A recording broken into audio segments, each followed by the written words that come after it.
Salvation தொலைக்காட்சி நேயர்களுக்கு Christmas கால வாழ்த்துக்களை நாங்கள் சொல்லுகிறோம். கிறிஸ்துமஸ் என்பது பண்டிகையா, பாரம்பரியமானதா, அது பக்தி விருத்திக்கு ஏதுவானதா என்றதான ஒரு கலந்துரையாடல் இன்றைக்கு நம்ம மத்தியில் நடைபெறப் போகிறது. அதற்கு முன்னதாக ஒரு சுய அறிமுகத்தை நான் செய்து கொள்ள விரும்புகிறேன். பால் தனஞ்சயன், பர்கூர் என்றதான ஈரோடு மாவட்டத்தின் சந்தன வீரப்பனுடைய பகுதியிலே ஒரு மிஸ்டரி போதகனாக இருக்கிறேன். ஆண்டவரை இயேசு கிறிஸ்துவ நாமத்தினாலே உங்களுக்கு வாழ்த்துக்கள். என்னோட முகம் உங்களுக்கு ஞாபகம் இருக்கும்னு நினைக்கிறேன். விடியலை தேடி நிகழ்ச்சியின் மூலமாக சந்தித்துக் கொண்டிருந்த நான் இன்றைக்கு உங்களோடு கூட இந்த கிறிஸ்துமஸ் பண்டிகை என்பது ஒரு பாரம்பரியமா இல்ல பக்தி விருத்தியா என்கிற கலந்துரையாடல் மூலமாக சந்திப்பதிலே பெருமகிழ்ச்சி அடைகிறேன். அப்போஸ்டலிக் ரிஃபர்மேஷன் டேபர்னக்கல் என்ற திருச்சபையினுடைய போதகராக இருக்கிறேன். என்னோடு கூட என்னுடைய சபை சகோதரர்களையும் கூட வந்திருக்கிறாங்க, சகோதரியும் வந்திருக்கிறாங்க. அவர்களை நான் உங்களுக்கு அறிமுகப்படுத்தி வைக்கிறேன். எனது இடதுபுறத்திலிருந்து ஆரம்பிக்கணும் அப்படின்னா முதல்ல சகோதரர் மில்டன், அதன் பின்பு சகோதரர் மெல்வின், சகோதரி ஜெனிஃபர், எனது வலதுபுறத்திலே சகோதரர் ஜான், சகோதரர் செல்வன், சகோதரர் பிரதீப். இன்றைக்கு உங்களோடு கூட இந்த கிறிஸ்துமஸ் பண்டிகை ஒரு பாரம்பரியமாக நாம் கொண்டாடுகிறோமா இல்லை இந்த பண்டிகை நமக்கு பக்தி விருத்தி உண்டாகிறதா என்பதை குறித்து நாம கலந்துரையாட போகிறோம். முதல்ல நான் சகோதரர் மில்டன் அவர்கள்ட்ட இருந்து ஆரம்பிக்கலாம்னு நினைக்கிறேன். மில்டன், உங்களுக்கு கிறிஸ்துமஸ் அப்படின்னா அவங்க மனதுல என்ன தோன்றுகிறது? உங்களுடைய கருத்து என்ன? கிறிஸ்துமஸ்னா ஒரே சந்தோஷம்தான். புது ட்ரெஸ்ஸு, சாப்பாடு, especially biryani, decorations, Christmas tree, Santa Claus, இப்படி நிறைய இருக்கு. எல்லாம் தாண்டி காலையில நேரமா இருந்துச்சு சர்ச்சுக்கு போனோம். மில்டன், ரொம்ப சரியா சொன்னீங்க. இந்த காலையில 4 மணிக்கு சர்ச்சுக்கு போறது எவ்வளவு கஷ்டம் இல்லை? அதுவும் சில நேரத்துல முந்தின நாள் சர்ச்சில் எல்லாத்தையும் ரெடி பண்ணணும், சேரை போடணும், லைட்ஸை போடணும், ஸ்டார் போடணும், கிறிஸ்துமஸ் ட்ரீ வைக்கணும், மற்ற குடில் வைக்கணும், வச்சு வீட்டுக்கு போட ஒரு 11:30 ஆயிரும். அதுக்கப்புறம் வீட்டுக்கு போய் சாப்பிட்டு தூங்குறதுக்கு ஒரு மணி. அதுக்கப்புறம் தான் ஞாபகம், ஐயோ நம்ம காலையில் எடுத்த ட்ரெஸ் என்ன ட்ரெஸ் எடுத்து வச்சோம் அதை திருப்பி போட்டு பார்த்துட்டு அதுக்கப்புறம் நம்ம ஒரு 4 மணிக்கு எழுந்து சர்ச்சுக்கு போனா தேவ செய்தி கேட்க முடியுது. அப்படிதான் தூக்கம் வருது. இது பார்த்தாதுல பிள்ளைங்க அப்பா தூக்கம் வருதுப்பா, பசிக்குதுப்பாங்க, அதுக்கும் பக்கத்துல ஒரு டவலை போட்டு அதை படுக்க வச்சுட்டு அதை பார்த்து நம்மளுக்கு இன்பத்து தூக்கம் வந்து தூங்குறதுக்கு நம்ம செய்தியை கேட்கவா இல்லை தூங்கவான்னு தெரியாம நம்ம பக்கம் கஷ்டம் இருக்கு. அதுக்கு ஒரு 9:30-10 மணிக்கு சர்வீஸ் வச்சா நல்லா இருக்கும். என்னப்பா இப்படி பேசிட்டீங்க நீங்க? அதிகாலையில போய் தேவனை வர்ஷிப் பண்றது, ஆராதிக்கிறது எவ்வளவு நல்லது. அது கிறிஸ்துமஸ் தினம் அன்னைக்கு போலாம்ல. யோசிச்சு பாருங்க, வேதத்திலே நமக்கு சொல்லி இருக்கு அதிகாலை கத்திரத்தை எழுங்கள்னு சொல்லிட்டு. அதே ஒரு 2000 வருஷம் முன்னாடி போகும்போது இயேசு பிறந்த அன்னைக்கு பாத்தீங்கன்னா காலகட்டத்துல தூதர்கள் அதிகாலையில வந்து அவங்க பாடினாங்க, பாடிச்சு இயேசு பிறந்தாரு. அது மட்டும் இல்ல, அவங்க வந்து மெய்ப்பர்கள்ட்ட எழுப்பி விட்டு போகும்போது மெய்ப்பர்களை பார்த்து ஆர்ப்பரிக்கிறத பார்த்துட்டு அப்படியே பூங்கா செஞ்சாங்க. எந்திரிச்சு போய் இயேசு அங்க போய் அவரை ஆதரிச்சு அவரை புதிச்சாங்களே. அதுவும் உங்களுக்கு மனசுல வரலையா? ஏன்பா இவ்வளவு இதை விடுங்க, நீங்க பாட்டுக்கு ஆன்சைட் போறீங்க இல்ல பிளைட்டை பிடிக்க போறீங்க அப்படின்னு ஒரு விடிய கிளம்ப ஒரு 3 மணிக்கு பிளைட் பிடிக்க போனோம்னா என்னைக்காச்சும் தூக்கம் வருது, ஐயோ கிளம்பணுமே, என்னப்பா போய் அங்க போய் ஐயோ அப்படின்னு யோசிக்க போறீங்க. நீங்க பாட்டுக்கு கரெக்டா எழுந்திருக்கீங்க, 11 மணிக்கு ரெடியா இருக்கீங்க, ஏர்போர்ட் போறீங்க, சந்தோஷமா இருக்கீங்க, ஒரே கலிக்கூடமா இருக்கு. வெளியே கிளம்புனா ஒரு செல்ஃபி, ஏர்போர்ட் முன்னாடி ஒரு செல்ஃபி, பிளைட்டுக்கு முன்னாடி ஒரு செல்ஃபி, அவ்வளவு சந்தோஷமா இருக்கும்போது வருஷத்துல ஒரு நாளைக்கு கிறிஸ்துமஸ் அன்னைக்கு இப்படி பேசுறீங்களேப்பா. இது ரொம்ப வேடிக்கை. நீங்க சொல்றது 3 மணிக்கு நாங்க ஏர்போர்ட் போகணும்னா கரெக்டா போயிடும் சொல்றீங்க. ஆனா ஏர்போர்ட் போகும்போது நாங்க 3 மணிக்கு அலாரம் வச்சு எழுந்து போயிடுவோம். அதுக்கப்புறம் ஃபிளைட்ல தூங்கிடுவோம். இங்க சர்ச்சில் வந்து தூங்க முடியாதுல்ல, கவனிக்கணும்ல. இல்ல, சர்ச்லயே வந்து தூங்கதான் செய்யறாங்க, அதுல மாற்று கருத்து இல்ல. அதிகாலையில வந்து துதிக்கணுமா ஆராதிக்கணுமாங்கிறது தவறு இல்லை. ஆனா அதிகாலையில நம்ம வரணுங்கிறது நம்மளுடைய அது அன்றாட வாழ்வுல நம்ம செய்யக்கூடிய ஒரு காரியம். ஏன்னா ஒருவேளை மெல்வினுக்கு எப்படின்னு எனக்கு தெரியல, பட் பொதுவா தினமும் அதிகாலை 4 மணிக்கு எந்திரிச்சு ஜபிக்கிறவங்களுக்கு துதிக்கிறவங்களுக்கு அது கடினமா இருக்காது. பட் எப்போதாவது ஒரு நாள் 4 மணிங்கிறது வந்து கொஞ்சம் கடினம் தான். பட் அதே நேரம் அவர் சொல்ற அவருடைய ஆர்கியூமெண்ட் படி பார்த்தோம் அப்படின்னா, ஆமா அவர் நைட்டு 2 மணி வரைக்கும் குடிலாம் கட்டிட்டு வந்துட்டு 2 மணிக்கு வந்து படுத்துட்டு 4 மணிக்கு எந்திரிச்சு செய்தியை கேட்டா விழுந்து தான் கேட்பாரு பாவம். அதனால வசனம் விருத்தி அடையாம இருக்கிற அந்த சூழ்நிலையில நான் அவரோட ஒத்து போறேன், அந்த கருத்துக்கு நான் ஒத்து போறேன். அந்த காலத்தை மாற்றி அமைக்கிறதுல தப்பு இல்லையே. கடவுள் காலையில 9 மணிக்கு ஃப்ரெஷ்ஷா வந்து ஆராதிச்சு சத்தியத்தை கேட்டு ஆண்டவருக்குள்ள வளருகிறது முக்கியமா, இல்ல இந்த ஆடம்பரம் எல்லாம் செஞ்சு வந்து தூங்கி விடுறது முக்கியமா அப்படின்னு நான் யோசிக்கிறேன். என்ன திடீர்னு எல்லாம் மெசேஜ் போயிட்டீங்க? கிறிஸ்துமஸ்னா செலிப்ரேஷன் தானே. கரெக்டா சொன்னீங்க மில்டன். செலிப்ரேஷன் இல்லாத கிறிஸ்துமஸ் எப்படின்னா ரைத்தா இல்லாத பிரியாணி மாதிரி நல்லா இல்ல, அது உண்மைதானே, அது அப்படிதான் இன்னைக்கு இருக்கு. கிறிஸ்துமஸ்னாலே செலிப்ரேஷன், அது ஒரு கொண்டாட்டம், அது ஒரு ஃபெஸ்டிவல், அது ஒரு டைம் ஆஃப் ஜாய், நம்ம என்ஜாய் பண்றதுக்கான ஒரு நேரம். அது கொஞ்சம் யோசிச்சு பாருங்களேன். இந்த கிறிஸ்துமஸ் வந்துடுச்சுனாலே ஒரு 2 வாரத்துக்கு முன்னாடி அதுக்கு ஆயத்தங்கள்லாம் ஆரம்பிச்சிரும். ட்ரெஸ் எடுக்க போறது என்ன, பிளான் பண்றது என்ன, வெக்கேஷன் எங்க போறது, எல்லாம் பிளான் பண்றது கூட மாத்திரம் இல்ல, நாங்க பசங்க எல்லாம் சேர்ந்து எங்க தெரு ஆரம்பத்துல இருந்து ஊர் முடிகிற வரைக்கும் ஸ்டார் போட்டு லைட்டு போட்டு சர்ச்சு ஃபுல்லா அலங்கரிச்சு எல்லாத்தையும் பாக்குறதுக்கு அவ்வளவு பிரகாசமா அட்டகாசமா இருக்கும். அதுல ரொம்ப முக்கியம் என்னன்னா அந்த ட்ரீ தான். அந்த ட்ரீய பாருங்களேன், போன வருஷம் 6 அடினா இந்த வருஷம் குறைஞ்சது 8 அடியாவது வைக்கணும், அப்பதான் நல்லா இருக்கும். வளர்ச்சி முக்கியம் இல்ல, கண்டிப்பா. 8 அடிக்கு ஒரு ட்ரீய வச்சு அதுக்கு முன்னாடி ஒரு செல்ஃபி எடுத்து அதை வாட்ஸ்அப்ல பிக்சரா வைக்கலன்னா என்னன்னே கிறிஸ்துமஸ். இதுல இன்னொன்னு என்னன்னா, ஊருக்கு ஒரு குடில் கட்டுவோம், அதுக்கு கொஞ்சம் சில லட்சங்கள் செலவு பண்ணி ஒரு குடில வச்சாகணும். அந்த குடில பாக்குறதுக்கு எல்லா இடத்துல இருந்தும் வேனை பிடிச்சி பைக்கை பிடிச்சி காரை பிடிச்செல்லாம் வருவாங்க. வந்து அது நின்று எல்லாரும் சேர்ந்து குடும்பமா ஒரு போட்டோ எடுக்கும் போதுதான் ஏசு எப்படி பிறந்தாருங்கிற செய்தி வருது இல்ல. லைட் எல்லாம் எதுக்கு எல்லாம் வைக்கும் போதுதான் கிறிஸ்துமஸ் என்னங்கிறது எல்லாருக்கும் காமிக்க முடியும். பார்க்கவே அப்படி அழகா அப்படி கண்ணுக்கு குளிர்ச்சியா இருக்கணும். கொண்டாட்டம் இல்லாத கிறிஸ்துமஸ்ல என்னன்னே கிறிஸ்துமஸ். நான் இன்னொரு விஷயம் சொல்றேன் கேளுங்க. சிட்டில எப்படி போயிட்டு இருக்கு தெரியுமா? இந்த கார்பரேட் கிறிஸ்துமஸ் செலிப்ரேஷன் இன்னும் மோசமா போயிட்டு இருக்கு. சினிமாவை பாட்டு போட்டு டான்ஸ் ஆடுறாங்க. சினிமா பாட்டுக்கு சாண்டா கிளாஸே டான்ஸ் ஆடுறாரு. அது வந்து ஃபுல்லா இன்னும் ஒரு மேல போய் தண்ணி அடிக்கிறாங்க, தம் அடிக்கிறாங்க. கிறிஸ்துமஸ் செலிப்ரேஷன்ங்கிறது அது ஒரு மாதிரி ரொம்ப கொச்சையா இப்போ போயிட்டு இருக்குது. அது நம்ம ஒரு நியூ இயர் செலிப்ரேஷன் எப்படி இப்போ நல்லா போயிட்டு இருந்துச்சோ அந்த மாதிரி இப்போ கிறிஸ்துமஸ் செலிப்ரேஷன் நடந்துட்டு இருக்கு. இது வந்து ஒரு மதத்தினரோட பண்டிகையா தாண்டி இது ஒரு காமனான பண்டிகையா மாறிட்டு இருக்கு. அது தப்பு சொல்ல, இது எல்லாரும் பண்ண முடியாது. இப்போ ஏன்னா எல்லாரும் வீட்லயும் கேக் கட் பண்றாங்க, கிறிஸ்துமஸ் ட்ரீ வைக்கிறாங்க, ஸ்டார் போடுறாங்க, லைட்ஸ் போடுறாங்க, எல்லாம் ஓகே தான். ஆனா அதுக்கு பின்னாடி என்ன அர்த்தம் இருக்கு, அது எதுக்காக பண்றாங்கன்னு அவங்க தெரிஞ்சுட்டு பண்றாங்கன்னா தெரியல. சொல்ல போனா இதெல்லாம் எங்க இருந்து வந்தது அப்படின்னு பார்த்தா, சார் சொன்னார்ல லைட் போடுறாங்க, லைட்டுனாலதான் இப்படி ஆயிடுச்சு. இப்படி ஆயிப்போச்சு. அவங்க ஊர்ல வந்து லைட் போட்டு செலிப்ரேட் பண்ணாங்க, இங்க லைட்டா போட்டு செலிப்ரேட் பண்ற மாதிரி ஆயிப்போச்சு. எப்படியோ கொண்டாடுறோங்கிறீங்க.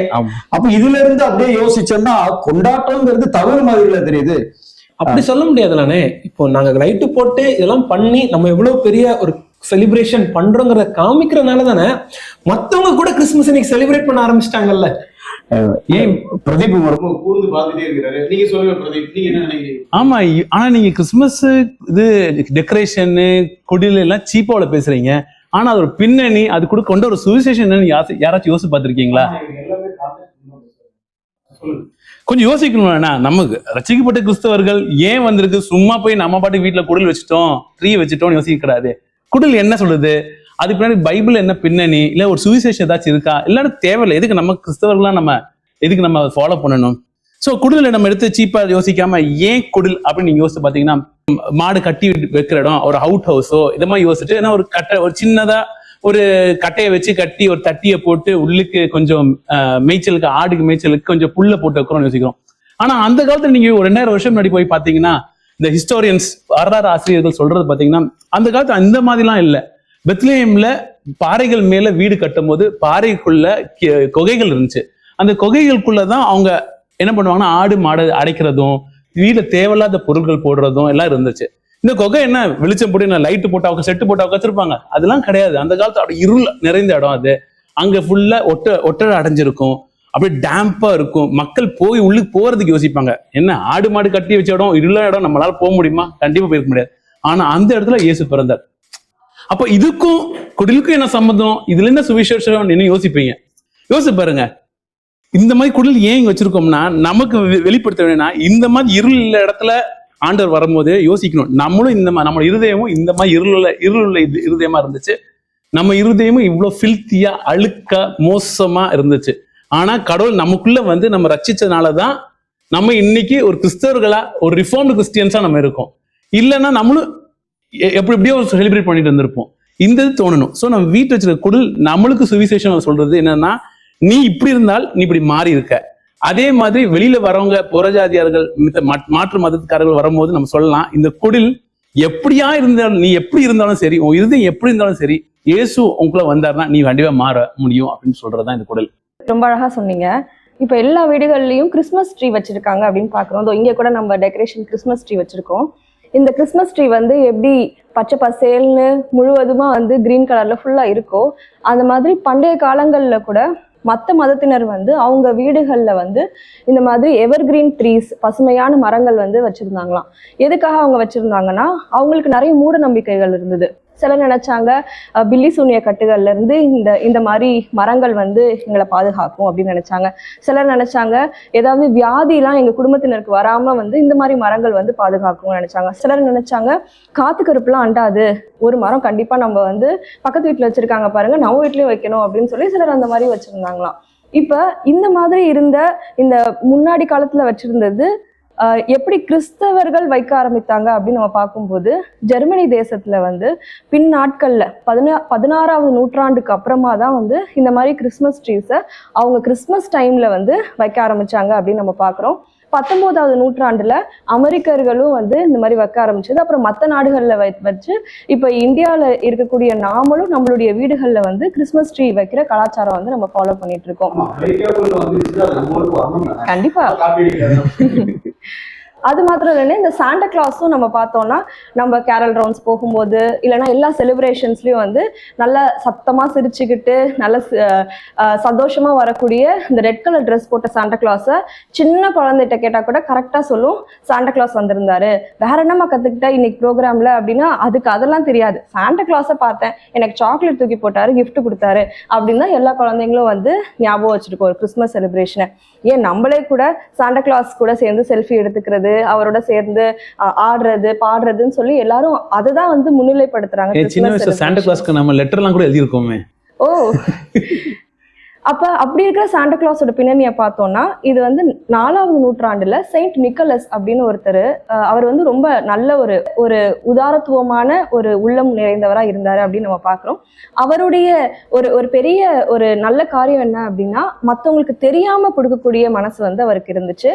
குழந்தைங்களுக்கு, ரொம்ப காசு இல்லாம ஏழ்மை நிலையில இருக்கிறவங்களுக்குன்னு உதவக்கூடிய அந்த செயின்ட் நிக்கலஸ் ஒரு இன்ஸ்பிரேஷனா கொண்டு பின் நாட்கள்ல வந்து டச் மக்கள் வந்து அந்த இன்ஸ்பிரேஷனை கொண்டு சிண்டர் கிளாஸ் அப்படின்னு சொல்லிட்டு ஒரு கேரக்டரை வந்து அறிமுகப்படுத்துறாங்க அமெரிக்க தேசத்துல.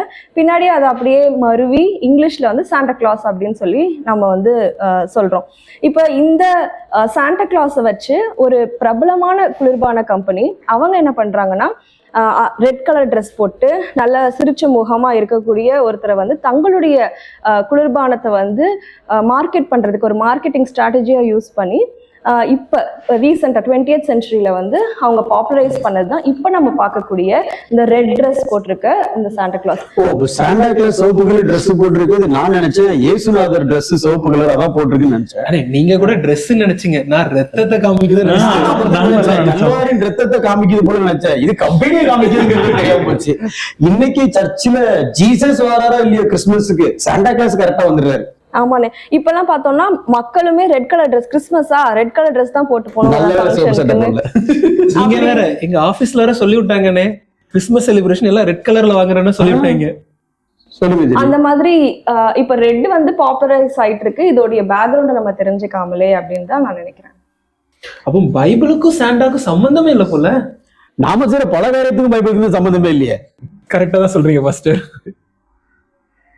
கொண்டாட்டம் நல்லதுதான், அதுல எந்த வித மாற்று கருத்தும் கிடையாது. 400 வருஷம் தேவனும் மனிதனும் அந்த இடைப்பட்ட காலத்துல சைலண்ட் பீரியடா இருந்துச்சு.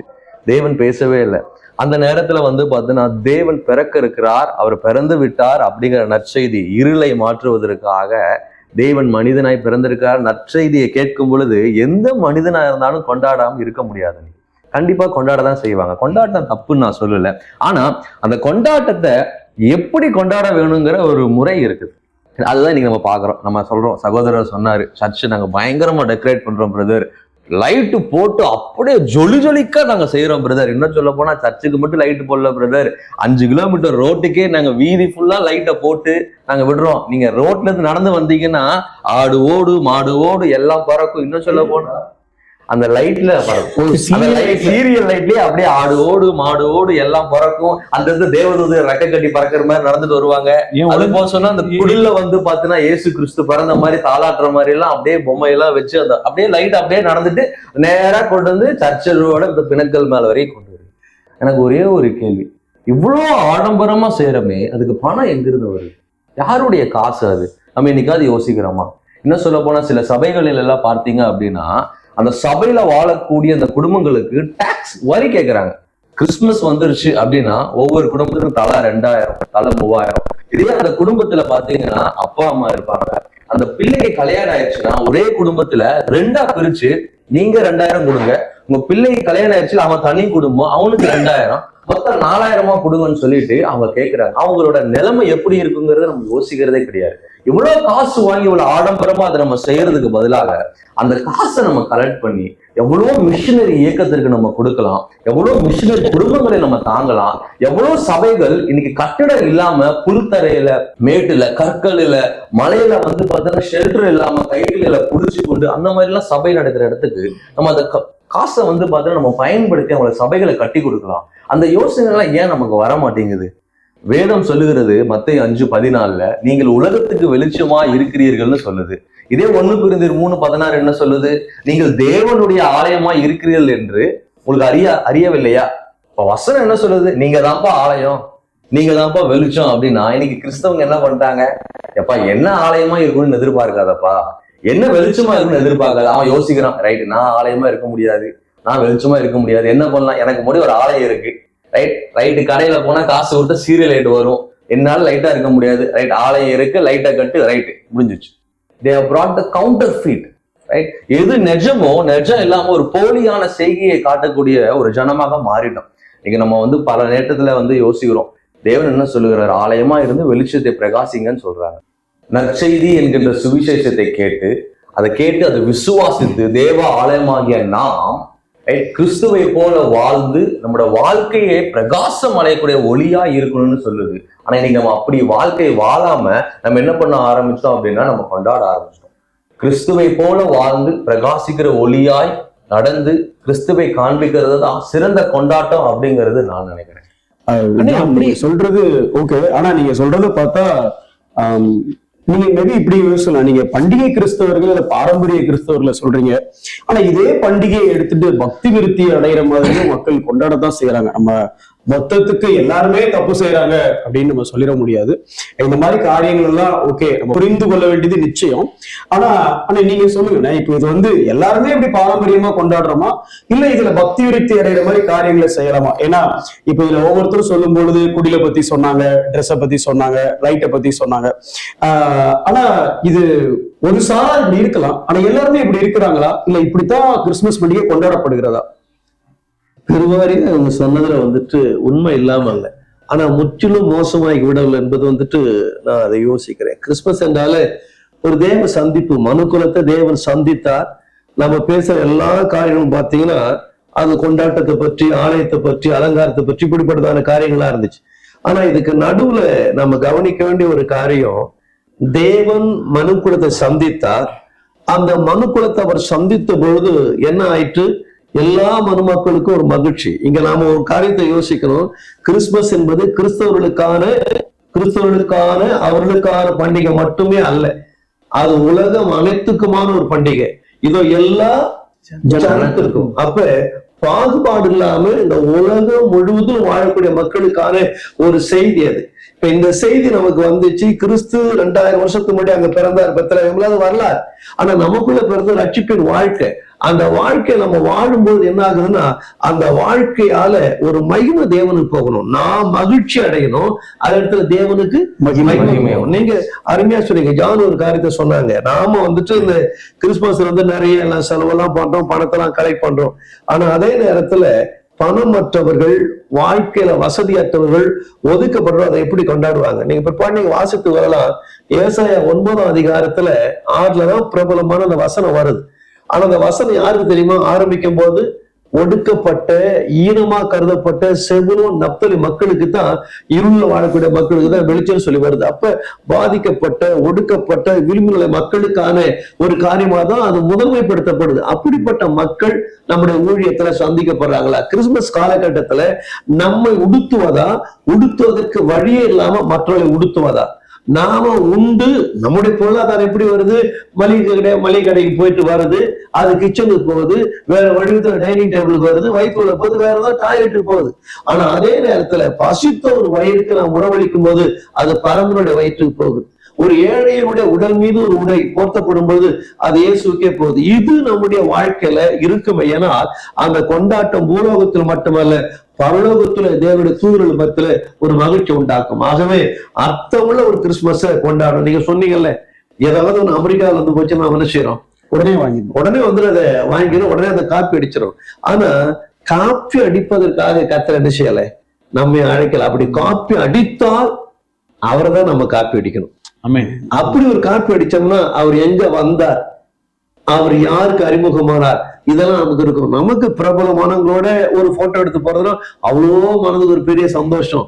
ஆனா என்றைக்கு ஆகிலும் சாலை வர மக்களுக்கு, தரித்திரத்தில் வாழக்கூடிய மக்களுக்கு அவருடைய கதவை தட்டி அவருடைய வாசல்ல சாண்டா கிளாஸ் நீங்க சொல்ல வந்தது என்ன ரொம்ப அருமையான ஒரு காரியம். ஏழை எளிய மக்களை தேடி போய் யார் இந்த நன்மை செய்தது என்று தெரியாமல் கூட செய்துட்டு வந்த அந்த ஒரு பாரம்பரியம் தான் அதுல வருது. அதனால கொண்டாடலாம், இத அனர்த்தமா கொண்டாடாம அர்த்தமுள்ள கிறிஸ்துமஸா கொண்டாடணும், அறிவிக்கிற கிறிஸ்துமஸா கொண்டாடணும். இது வெறும் செலிப்ரேஷனா இல்லாம ஒரு ப்ரொக்ளமேஷனா, ஒரு டிக்ளரேஷனா, ஆண்டோட ரட்சிப்பு அறிவிக்கூடிய ஒண்ணா இருந்துச்சுன்னா அது நல்லா இருக்கணுங்கிறது என்னுடைய கருத்து. இன்னொன்னு கூட இருக்குது, நம்ம எல்லாம் பேசுறதெல்லாம் அப்படி பேசணும். ஆனா இந்த கிறிஸ்துமஸ் சம்பந்தப்பட்ட நிகழ்ச்சியில பல நபர்கள் வந்து போறாங்கல்ல, அது என்ன யோசிக்கிறீங்க? கிறிஸ்துமஸ் அப்படின்னு சொல்லும்போது நம்ம எல்லாரும் ஒருவேளை பிறந்த அந்த குழந்தைய நோக்கி அந்த போக்கஸ் போகுது, இல்லைன்னா அந்த குழந்தையோட தாயாகிய கன்னி மரியாதை நோக்கி அந்த போக்கஸ் போகுது. அதை தாண்டி அப்பப்போ லைட்டா நம்ம யோசிச்சு போய் நினைவு கூறுகிறோம். ஆனா இந்த சம்பவத்துல வேதம் பல காரியங்கள் அங்கங்க பல நபர்கள் நமக்கு அறிமுகப்படுத்துகிறது. இப்ப அந்த நபர்களை பத்தி நம்ம டிஸ்கஸ் பண்ணோம். முதல்ல ஜெனி சகோதரி வந்து மேரிய பத்தி நம்ம மத்தியில பேசுவாங்க. முதல் கிறிஸ்துமஸ் செய்தி பெண்ணுக்கு அறிவிக்கப்பட்டதுனால இந்த கலந்துரையாடல் கூட ஒரு பெண் மூலமா. அது ஏன் முதல்ல பெண்ணுக்கு சொன்னாங்கன்னு அவங்க எதையும் வெளியே சொல்லாம இருக்க மாட்டாங்கிறதுனால நினைக்கிறேன். சொல்லுங்க ஜெனி. எனக்கு ரொம்ப பிடித்தமான கேரக்டர் வந்து மரியாள் தான். லூக்கா 1:38 நம்ம பார்த்தோம்னா, இதோ நான் ஆண்டவருக்கு அடிமை, உம்முடைய வார்த்தையின்படி எனக்கு ஆக கடவது அப்படின்னு சொல்லி தேவதூதன் வந்து பேசின உடனே மரியாள் வந்து கம்ப்ளீட்டா சப்மிட் பண்ணதை வந்து நம்மளால பார்க்க முடியுது. நான் யோசிச்சு பார்க்குறேன், ஒருவேளை நம்ம அந்த இடத்துல இருந்தா என்ன பண்ணிருப்போம் அப்படின்னு யோசிச்சு பார்க்குறேன். 2000 வருஷத்துக்கு முன்னாடி ஒரு யூத கலாச்சாரத்துல மோசேயின் நியாயப்பிரமாணத்துக்கு அடியில இருந்த மக்கள் அதை எப்படி வந்து பார்த்திருப்பாங்க அப்படின்னு நான் யோசிக்கிறேன். மரியாள் நினைச்சிருந்தா, ஆண்டவரே இந்த பிளான்ல ஒர்க் அவுட் ஆகாது, நீ இந்த மாதிரி பண்ணுங்களேன், இல்லை அந்த மாதிரி பண்ணுங்களேன் அப்படின்னு சொல்லி அவருக்கு வந்து பிளான் ஏ பிளான் பி அப்படின்னு சொல்லி அவருக்கு அறிவுரை கொடுக்காம ஒரு வாழ்ந்தாங்க அப்படின்னு நமக்கு தெரியுது. ரெண்டாவது வந்து அவங்க நான் ஆண்டவருக்கு அடிமை அப்படின்னு சொல்லி கம்ப்ளீட்டா ஒரு 100% தன்னையே ஒப்பு கொடுத்த வாழ்க்கையை வந்து அவங்க அந்த இடத்துல வாழ்ந்ததை வந்து நம்மளால பார்க்க முடியுது. இன்னொரு காரியம் நான் பார்க்குறேன் என்னன்னா, உங்களுடைய வார்த்தையின்படி எனக்கு ஆக கடவுது அப்படின்னு சொல்றாங்க. அப்போ அந்த வார்த்தையை அவங்க எவ்வளவா வந்து மதிக்கிறாங்க, அந்த வார்த்தைக்கு முக்கியத்துவம் கொடுக்குறாங்க. தேவன் சொல்லிட்டாரு, அந்த தேவன் சொன்ன வார்த்தையின்படியே தான் எனக்கு ஆகட்டும் அப்படின்னு அவங்க சொல்றதை நான் பார்க்குறேன். அதை வந்து நான் அதை பத்தி யோசிக்கும் போதே பேதுரு தான் எனக்கு ஞாபகத்துக்கு வராரு. பேதுரு வந்து முழுவதும் வந்து அவங்க வந்து அந்த வலையை போட்டு எந்த மீனுமே கிடைக்கல, ஆனா நீங்க சொன்னீங்க அப்படிங்கிற அந்த வார்த்தைக்காக உங்களுடைய வார்த்தையின்படியே நான் திரும்ப போடுறேன் அப்படின்னு சொல்லி அவர் எப்படி ஒப்பு கொடுத்தாரோ, அப்ப எப்படி ஒரு பெரிய நிறைய மீன்கள் வந்து அவங்களுக்கு கிடைச்சிச்சோ, அதே போலயே இங்க மரியாள் வந்து எப்ப சப்மிட் பண்ணாங்களோ இந்த உலகத்துக்கே ஒரு பெரிய மீட்பு வருவதற்கான ஒரு முதல் ஆரம்பமா வந்து அவங்களுடைய அந்த சப்மிஷன் இருக்கிறத வந்து நான் பாக்குறேன். இன்னொரு முக்கியமான விஷயம் இது, ஆனா நீங்க சொன்னது போல பொண்ணுங்க யூஸ்வலா எங்க எல்லாருக்குமே என்ன ஒரு சுபாவம் என்ன அப்படின்னா, ஏதாவது ஒரு விஷயம் தெரிஞ்சிருச்சுன்னா அதை பத்தி நிறைய பேசிக்கிட்டே இருப்போம், நிறைய பேர்கிட்ட போய் சொல்லுவோம், இப்படி நடந்துச்சு அப்படி நடந்துச்சு. இல்ல நடந்தது மட்டும் நீங்க சொல்ல மாட்டீங்க, நடக்க போவதையும் சொல்லுவீங்க, கொஞ்சம் எக்ஸ்ட்ராவும் சொல்லுவீங்க. சொல்லுவோம்ல. பட் மரியாள் இங்க நம்ம பார்க்கும்போது வசனம் ரொம்ப கிளியரா சொல்லுது. லூக்கா 2:19-51 2 வசனங்கள்லயுமே மரியாளோ இந்த சங்கதிகளை எல்லாம் தன் இருதயத்திலே வைத்து சிந்தனை பண்ணினாள் அப்படின்னு. இங்க அவங்க போய் மத்தவங்க கிட்ட சொல்லல, இல்ல யோசிப்பு நம்ம எப்படியாவது இதெல்லாம் சொல்லிடணும் அப்படின்னு அவங்க நினைக்கல. இல்ல இந்த ஆடுமைப்பவர்கள் வரும்போதும் சரி, பின்னாடி காலங்கள்லயும் சரி, அவங்களுக்கு எந்த விஷயம் தெரியும் போதும் அதை மத்தவங்கள்ட்ட டிஸ்கஸ் பண்ணி அதை வந்து அவங்க அனலைஸ் பண்ணல. அவங்க வந்து தேவன் இதை சொல்லியிருக்காரு, இது தேவன் கொடுத்த பிளான் அப்படிங்கிறதுல ரொம்ப திட்டவட்டமா இருந்ததுனால ஒரு தேவ பயத்தோட, ஒரு பயபக்தியோட அவங்க நடந்துக்கிட்டதை வந்து நம்ம பார்க்கலாம். இது வந்து கண்டிப்பா எங்களுக்கும் எனக்கும் ரொம்ப ஒரு பெரிய ஒரு படிப்பினை தான் அப்படின்னு நான் சொல்றேன். அவங்க சொன்னதுல அந்த ஒரு வார்த்தை எனக்கு ரொம்ப பிடிச்சிருந்துச்சுன்னு, அதாவது உம்முடைய வார்த்தையின்படியே. அப்ப இதுல நம்ம இப்படி சொல்லலாமான, வார்த்தையின்படி செய்வது வழியை உண்டாக்கும். ஆனாலும் அவங்க தீர்மானம் பண்ணாங்கல்ல. ஏன்னா இப்ப பேதுரு வந்து அவன் ஒரு மீனவன், ஆலோசனை கொடுக்கிறது தச்சனாகிய இயேசு கிறிஸ்து. ஆனா உங்களுடைய வார்த்தையின்படியே அப்படிங்கிறாரு. இங்கேயும் மரியாள் வந்து அன்றைய காலகட்டத்துல ஒரு கர்ப்பவதி திருமணத்திற்கு முன்பதாகவே கர்ப்பவதி ஆனாங்கன்னா அதுக்கு என்ன தண்டனைங்கிறத நினைச்சுட பார்க்க முடியாது, கல்லெறிஞ்சு சாதாரணமா கொண்டுருவாங்க. ஆனாலும் உங்களுடைய வார்த்தையின்படி ஆக கிடவுது. அப்போ ஆண்டவரே உங்களுடைய வார்த்தையின்படி ஆக கிடவுது. அப்படி யோசிக்கிறேன், கொஞ்சம் ஆட்சிப்பதில் யோசிக்கலாம்ல. இப்போ நம்மளும் ஆண்டவருடைய வார்த்தையின்படி ஆக கிடவுதுன்னா அடுத்த கணம் நம்ம என்னவா இருக்கணும், ஆண்டவருக்கு அடிமையா இருக்கணும். அடிமையா கஷ்டமாச்சு. ரட்சகராக ஏற்றுக்கொள்வதில் இருக்கிற சுகம் அடிமையா இருக்கிறதுல, தத்துவத்தை ஏற்றுக்கொள்வதில் இல்ல இல்லைங்களா? ஆனா இந்த சத்தியம் தெரியறதுக்கு முன்னே மரியாதை ஏற்றுக்கொண்டாங்கல்ல, ரட்சகரா ஏற்றுக்கொண்டாங்க. வெளிச்சம், அந்த வெளிச்சத்தை தான் ஒப்பு கொடுத்தாங்க. பத்தி கேட்போம், நீங்க சொல்லுங்க. ஆமா, சிஸ்டர் ரொம்ப கரெக்டா சொன்னாங்க. எனக்கு மரியாளோட கணவன் யோசேப்பு ரொம்ப பிடிக்கும். அவருடைய வாழ்க்கையை நம்ம பாக்குறோம் அப்படின்னா, அந்த காலகட்டத்துல யோசேப்பு என்ன பண்றாருன்னா, அந்த நாட்டின் சட்ட திட்டங்களுக்கு இணங்கி அந்த நாட்டுடைய சட்ட திட்டங்களை மதித்து வாழ்ந்து கொண்டிருக்கிறார். சடனா ஏஞ்சல்ஸ் வந்து இந்த மாதிரி சொல்லும் பொழுது மரியாதை அவர் எப்படி ஏத்துக்கிறது அப்படின்னு ஒரு பெரிய தயக்கம் இருந்திருக்கும். இப்ப நீங்க சொன்ன மாதிரி அந்த காலத்துல வந்து கல்யாணத்துக்கு முன்னாடியே கர்ப்பவதி ஆகிறது அப்படின்றது எவ்வளவு பெரிய குற்றமா இருந்திருக்கும். ஆனா அதை தாண்டி அப்படி அவங்க ஏற்றுட்டாங்கன்னா இவருக்கு எவ்வளவு பெரிய பாதிப்பு இருக்கும், அதையெல்லாம் யோசிச்சு பார்த்திருப்பார்ல. ஆனா அவர் அப்படியெல்லாம் யோசிக்கல. இந்த காரியம் செய்யலாமா, ஆண்டவருக்குரிய காரியம் செய்யலாமான்னு யோசிக்கும் போது அவர் ஆண்டவர்தான் செய்தார். என்ன பண்ணாரு, தியாகமா ஆண்டவருக்காக. அப்படிப்பட்ட ஒரு கீழ்ப்படிதல் நம்மளுடைய வாழ்க்கையில் நிறைய இருக்குதான் நம்ம பார்க்கணும். இப்ப நம்ம பைபிள் படிக்கிறோம், சில காரியங்கள் நம்மளோட சுய விருப்பத்தின்படி செய்யணும்னு நினைப்போம். ஆனா அதை செய்ய முடியாம நம்ம எதை பேலன்ஸ் பண்றது, எதை விடுறதுன்னு தெரியாம இருக்கும். ஆனா நம்ம ஆண்டவருக்காக அந்த காரியங்களை தியாகம் விடும்பொழுது கர்த்தர் வேறு இடத்துல நம்ம வைப்பாரு. யோசிச்சு ஏற்றுக்கொண்டாரு. ஒரு கீழ்ப்படுதல் அங்க பார்க்க முடியுது. இந்த கீழ்ப்படுதல் நமக்குள்ள இருக்குமா, அந்த காலகட்டத்துல இருக்குமான்னு பார்த்தா நிச்சயமா இந்த காலகட்டத்துல இருக்கிறது இல்லை. அது விஷயம் சரியா சொல்லுங்க. இதுல இன்னும் இடையில ஒரு காரியம் இருக்குது. யோசிப்பு நீதிமானா இருந்து அவளை அவமானப்படுத்த மனதில்லாமல் ரகசியமாய் தள்ளிவிட சிந்தித்தான் இருக்குது. அவமானப்படுத்த வாய்ப்பு இருக்குது. நான் இப்படி யோசிக்கிறேன், நிஜமாவே ஒரு மனுஷன் நீதிமானா இருந்தா மற்றவர்கள் ஒரு நாளும் அவமானப்படுத்த மாட்டான்னு நினைக்கிறேன். மரியாதை வந்துட்டு ஏற்றுக்கொள்ளாம இருந்தா கூட அவளுக்கு எந்த விதமான ஒரு அவமரியாதை வந்துவிடக்கூடாதுன்னு அதை ரகசியமா செய்ய மனதா இருந்தான். அப்படிப்பட்ட நீதிமானுக்கு கர்த்தர் வந்து ஒரு வெளிச்சத்தை கொடுத்து நடத்துறத நாங்க பார்க்க முடியும். கண்டிப்பா பாஸ்டர்.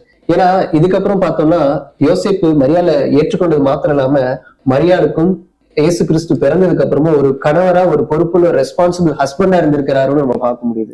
சோ இங்க ஒரு தியாக கீழ்ப்படுதலையும் பார்க்கிறோம், ஒரு பெரிய பொறுப்பு அவர் எடுத்து நடத்தும் போது முழு மனதோட அதை செஞ்சாருன்னு பார்க்கிறோம். சோ இப்படிப்பட்ட ஒரு இருதயம் யோசேப்பு இருக்கு அப்படிங்கும் போது எனக்கு அந்த இருதயம் வேணும் அப்படின்னு தான் நினைக்கிறேன். உங்க பக்கத்துல இருக்கிறவருக்கு அதே இருதயம் இருக்கு போல இருக்கு, சொல்ல துடிக்கிறாரு. நீங்க சொல்லுங்க மெய்ப்பர்களை பத்தி. ரொம்ப சரியா சொன்னீங்கன்னா, என்னன்னா எனக்கும் வந்து மரியாளும் சரி ஜோசப் சரி ரொம்ப ஃபேவரட் கேரக்டர்ஸ். ஏன்னா அந்த ஒரு டிவைன் பர்த், அந்த ஒரு மாஸ்டர் பிளானை இந்த உலகத்துக்கு காட் வந்து அவங்க மூலமா தான் இங்க வந்து அவங்கள பயன்படுத்தி தான் இங்க நடத்துறாரு. எனக்கு இதற்கப்புறம் எனக்கு ரொம்ப பர்சனல் ஃபேவரட்னு பார்த்தீங்கன்னா அங்க இருந்த மேய்ப்பர்கள், இந்த ஷெப்பர்ட்ஸ்.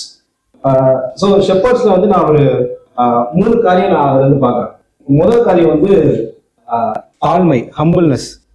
அங்க வந்து அந்த ஷெப்பர்ட்ஸ் வந்து அவங்களுக்கு வந்து இன்ஃபேக்ட் நம்ம படிக்க நிறைய இடத்துல ஹிஸ்டாரியன்ஸ் எப்படி எழுதுறாங்கன்னா, people treated them very low. அந்த ஷெப்பர்ட்ஸ் வந்து ரொம்ப தரைக்குறைவா மட்டமா நடத்திருக்காங்க. அந்த மாதிரி ஒரு லைஃப்பை தான் அவங்க வாழ்ந்துட்டு இருந்திருக்காங்க. இதுல எனக்கு என்ன பட்டுச்சுன்னா, உலகமே அவங்கள வந்து தரைக்குறைவா நடத்தினா கூட காட் வந்து முதல்ல அவங்க கிட்ட தான் அந்த அந்த வெளிப்படுத்துறாரு அந்த ஏஞ்சல்ஸ் மூலமா. ஸோ எனக்கு வந்து அது வந்து ரொம்ப ஒரு இதா இருந்துச்சு. இப்போ நான் பார்த்துட்டு இருக்கிற வியூவர்ஸ்க்கும் நான் அதை சொல்றேன். நிறைய நேரத்துல நிறைய பேர் உங்களை வந்து ஒரு தரைக்குறைவா நடத்திருக்கலாம், ஒரு உங்களை லோவா ட்ரீட் பண்ணிக்கலாம். But God values you a lot. அவர் உங்களை ரொம்ப அதிகமா வேல்யூ பண்றாரு. இந்த தாழ்மைன்னு வரும்போது இந்த கிறிஸ்மஸோட நான் எப்படி ஒப்பிடுறேன்னா, இப்போ நடக்கிற கிறிஸ்மஸ் செலிப்ரேஷன்ல வந்து இந்த ஹம்பிள்னஸ் நம்ம பார்க்கவே முடியல. ஏன்னா சர்ச்சு நம்ம பர்சனலாவும் சரி, நம்ம சபையில வரும்போது சரி, பர்சனலா நம்ம வந்து நம்மளை அலங்கரிச்சு ட்ரெஸ் போட்டுட்டு பயங்கரமா நம்மளை காமிச்சிட்டு சர்வீஸ் எப்படா சீக்கிரம் முடியும் நம்ம செல்ஃபி போட்டு ஒரு ஸ்டேட்டஸ்ல போடணும்னு தான் நம்ம வந்து கான்சென்ட்ரேட் பண்றோம். அதே போல நம்மளுக்கு மேல சர்ச்சு யார் லைட் போட்டு எந்த சர்ச்சு நிறைய லைட் சர்ச்சு யார் நிறைய லைட் போடுறாங்க, யார் சர்ச்சு நிறைய ஸ்டார் கட்டுறாங்க. ஸோ இந்த ஜீசஸோட பர்த்னால ஹம்பிள்னஸ் பார்க்க முடியுது. ஆனா இங்க வந்து ஃபுல் அண்ட் ஃபுல் ஒரு ஆடம்பரத்தை தான் நம்ம நிறைய இடத்துல பாக்குறோம். ஸோ இந்த கிறிஸ்டியன் லைஃப் வந்து இந்த முக்கியமான ஒரு கிறிஸ்டியன் லைஃப்ல முக்கியமானது வந்து ஹம்பிள்னஸ். அது வந்து நான் இங்க ஷெப்பர்ட்ஸ் வந்து நான் முதல்ல பாக்குறேன். இன்னொன்று வந்து சாக்ரிஃபிஷியல் ஹார்ட்.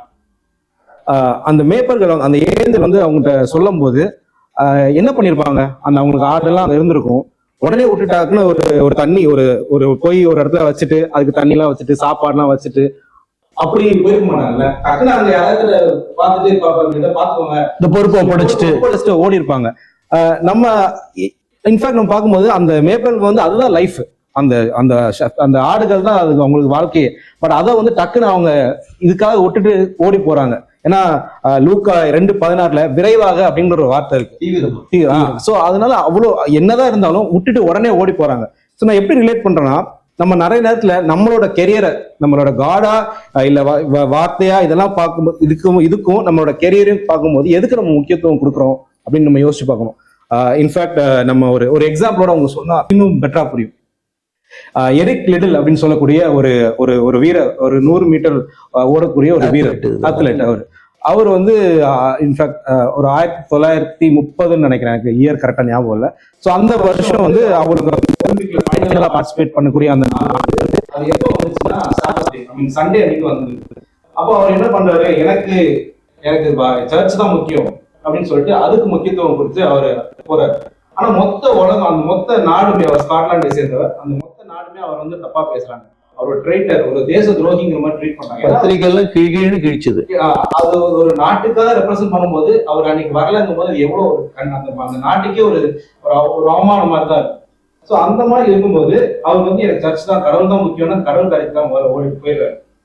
ஆனா அந்த 100 மீட்டர்ல அவர் தோத்துட்டாரு. அவர் பார்ட்டிசிபேட்டே பண்ணல, ஆனா அவர் லூஸ் பண்ணிட்டாரு.